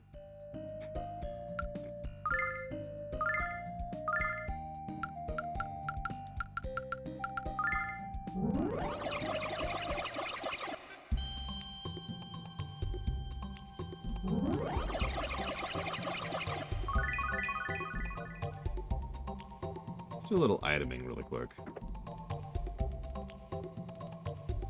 Exactly, Entity. I know, right, Ross? It's like... Damn it! Oh, sorry, you were asking me a question. Yes, is the answer to your question. Oh, speaking of which. Hey! Hey, Nash, you remember this Bronide? That's your treasure? I'm selling it for 1 silver, just so you know. And yes, I'm doing that out of spite. Held on to it just for you. But nope, it's gone now.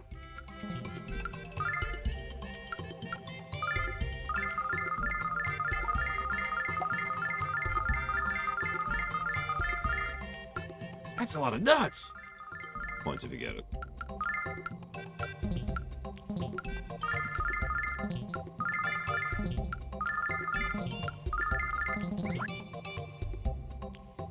I love how every time I leave, that guy complains I don't spend a lot of money. And it's like, I've spent tens of thousands of gold on you, dude.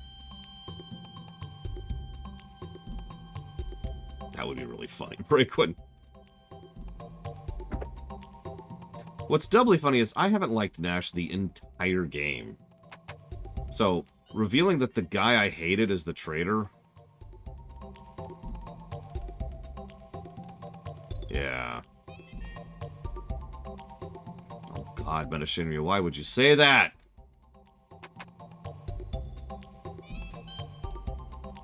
You want the airship engine, huh? Alright, 30,000 silver. What? Are you loony? I don't really care if you get the engine or not, but I'm not the one who needs it, am I?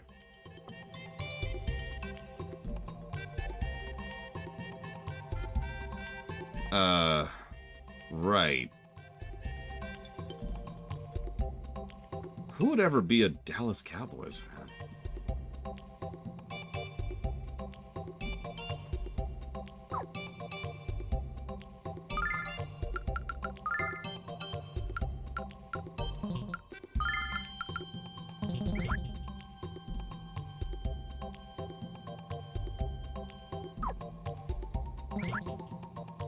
Oh, actually, I did want to do this. I already did. Never mind. Okay, we're good. 48-16 in the playoffs. Yeah.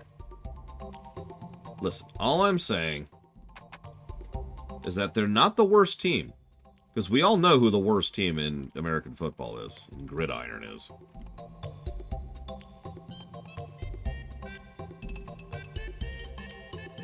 I'll ask around see if I can get a Bryce Bake. I normally don't do favors like this, but I owe you guys a lot, and I want you to dispatch the Magic Emperor. Thanks. Wait, who won yesterday? Oh, actually, no, not KC. I mean, I hate KC a lot, but even I have to admit there is one team worse than the Chiefs. And that's the Raiders.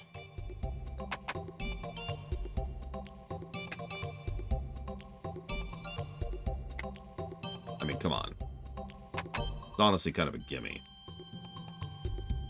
Yeah, I talked to the guild chief. He said to give you it for free. I hate you kids. You're welcome.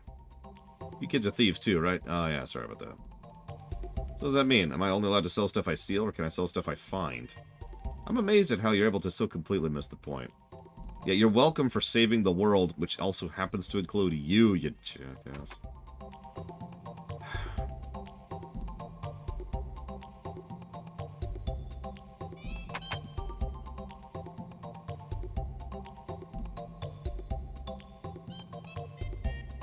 I mean, I'm not even going to decry it as unrealistic. You know that if there was some alien eldritch horror attacking the world and people were running around trying to save them, other people would be trying to bilk them and stop them and scam them and just, you know, doing their everyday scummy things.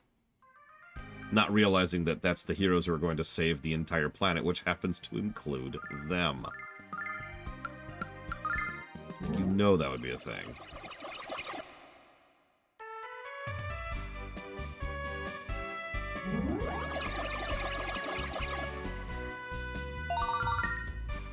This is Shira's engine? I hate to admit it, but it's good. Not as good as mine. He could have been a great inventor with more training, but never mind that now. I'll go upstairs and install this. You and your friends can wait here, and remind you, don't touch anything. Yeah. This is great. We'll finally make it to the frontier. Again. Why haven't you taken off yet? Because Nash destroyed the engine. He's been working for Galleon all along. It's terrible. So what about the airship? Oh, it's fine. Oh, nothing less for do but wait. Okay, well, let's wait then.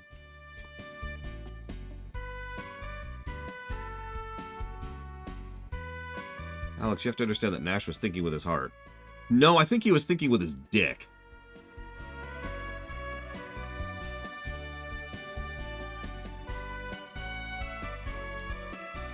Nash is an idiot. How could he not understand the grief he's causing Mia? He should have thought about the consequences of his actions. Since when did Kyle become an expert on relationships? I'm gonna claw Nash's eyes out next time I see him. It's just not... It's not just what he's done to us, or it's what he's done to Mia.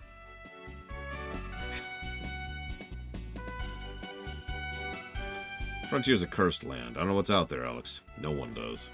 You certain you're ready to venture there? Yeah. I know you wouldn't let me down. In fact, there are times when I wish I was as brave as you. Looks like Might has an announcement to make. Airship's complete! Come look at aerodynamic perfection.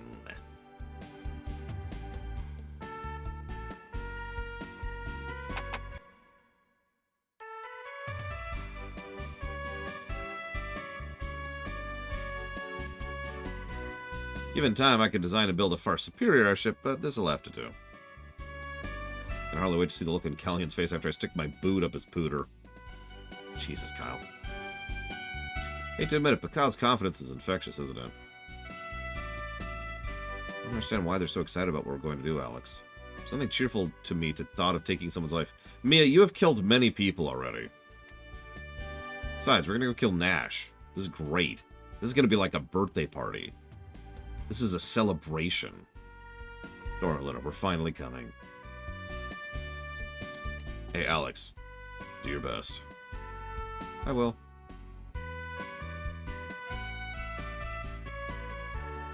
All aboard. Next stop, the frontier.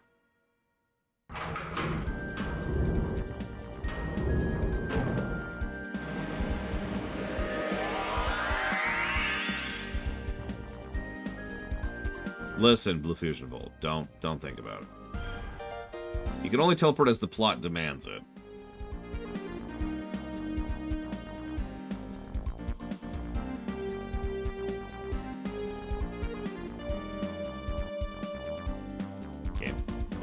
Such an amazing resemblance. What's that, mate? The one between Alex Kidd and you at that age. Really? I think I was a bit more stylish than that. Stylish? Pfft. If you know what style is, you'd take off that beret and burn the damned rag.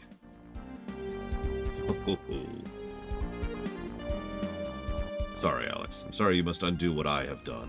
Good luck and Godspeed, friend.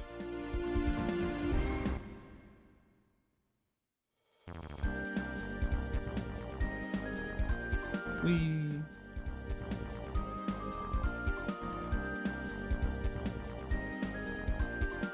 What a horrid place. No trees, no grass, no life. This is the frontier, untouched by the hand of the goddess. Oh my god, it's just the moon! The sooner we wipe them out, the sooner we can leave this nasty place. Look at it. It's just the moon. How do you live on the moon? There's no food. There's no water.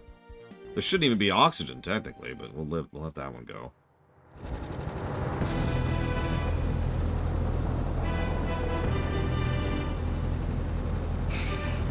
Alex, look at the size of that tower. Is Luna really in there? She's in there, and so is Galleon.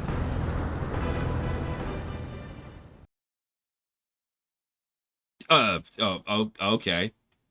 Hang on.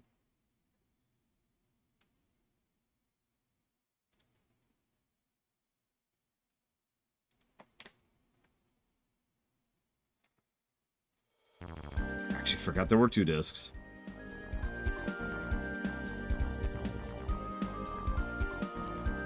There it is, Jess. You ready? Not to steal one of your lines, Kyle, but I was born ready. Hang on, everyone. Whee! What was that? We just bounced off thin air? Come on, Jess. We have to get through. Try it again. But there's a force field. So why don't we not wreck our only airship and find another way? We can ram into that barrier 1,000 times over with no effect.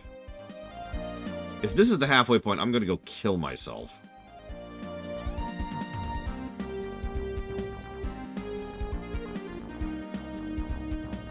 Well, here we are on the moon.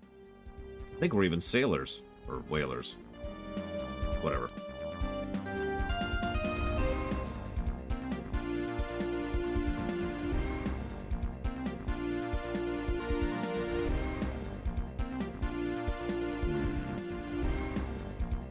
Much as I hate to admit it, this is probably a really good pause point.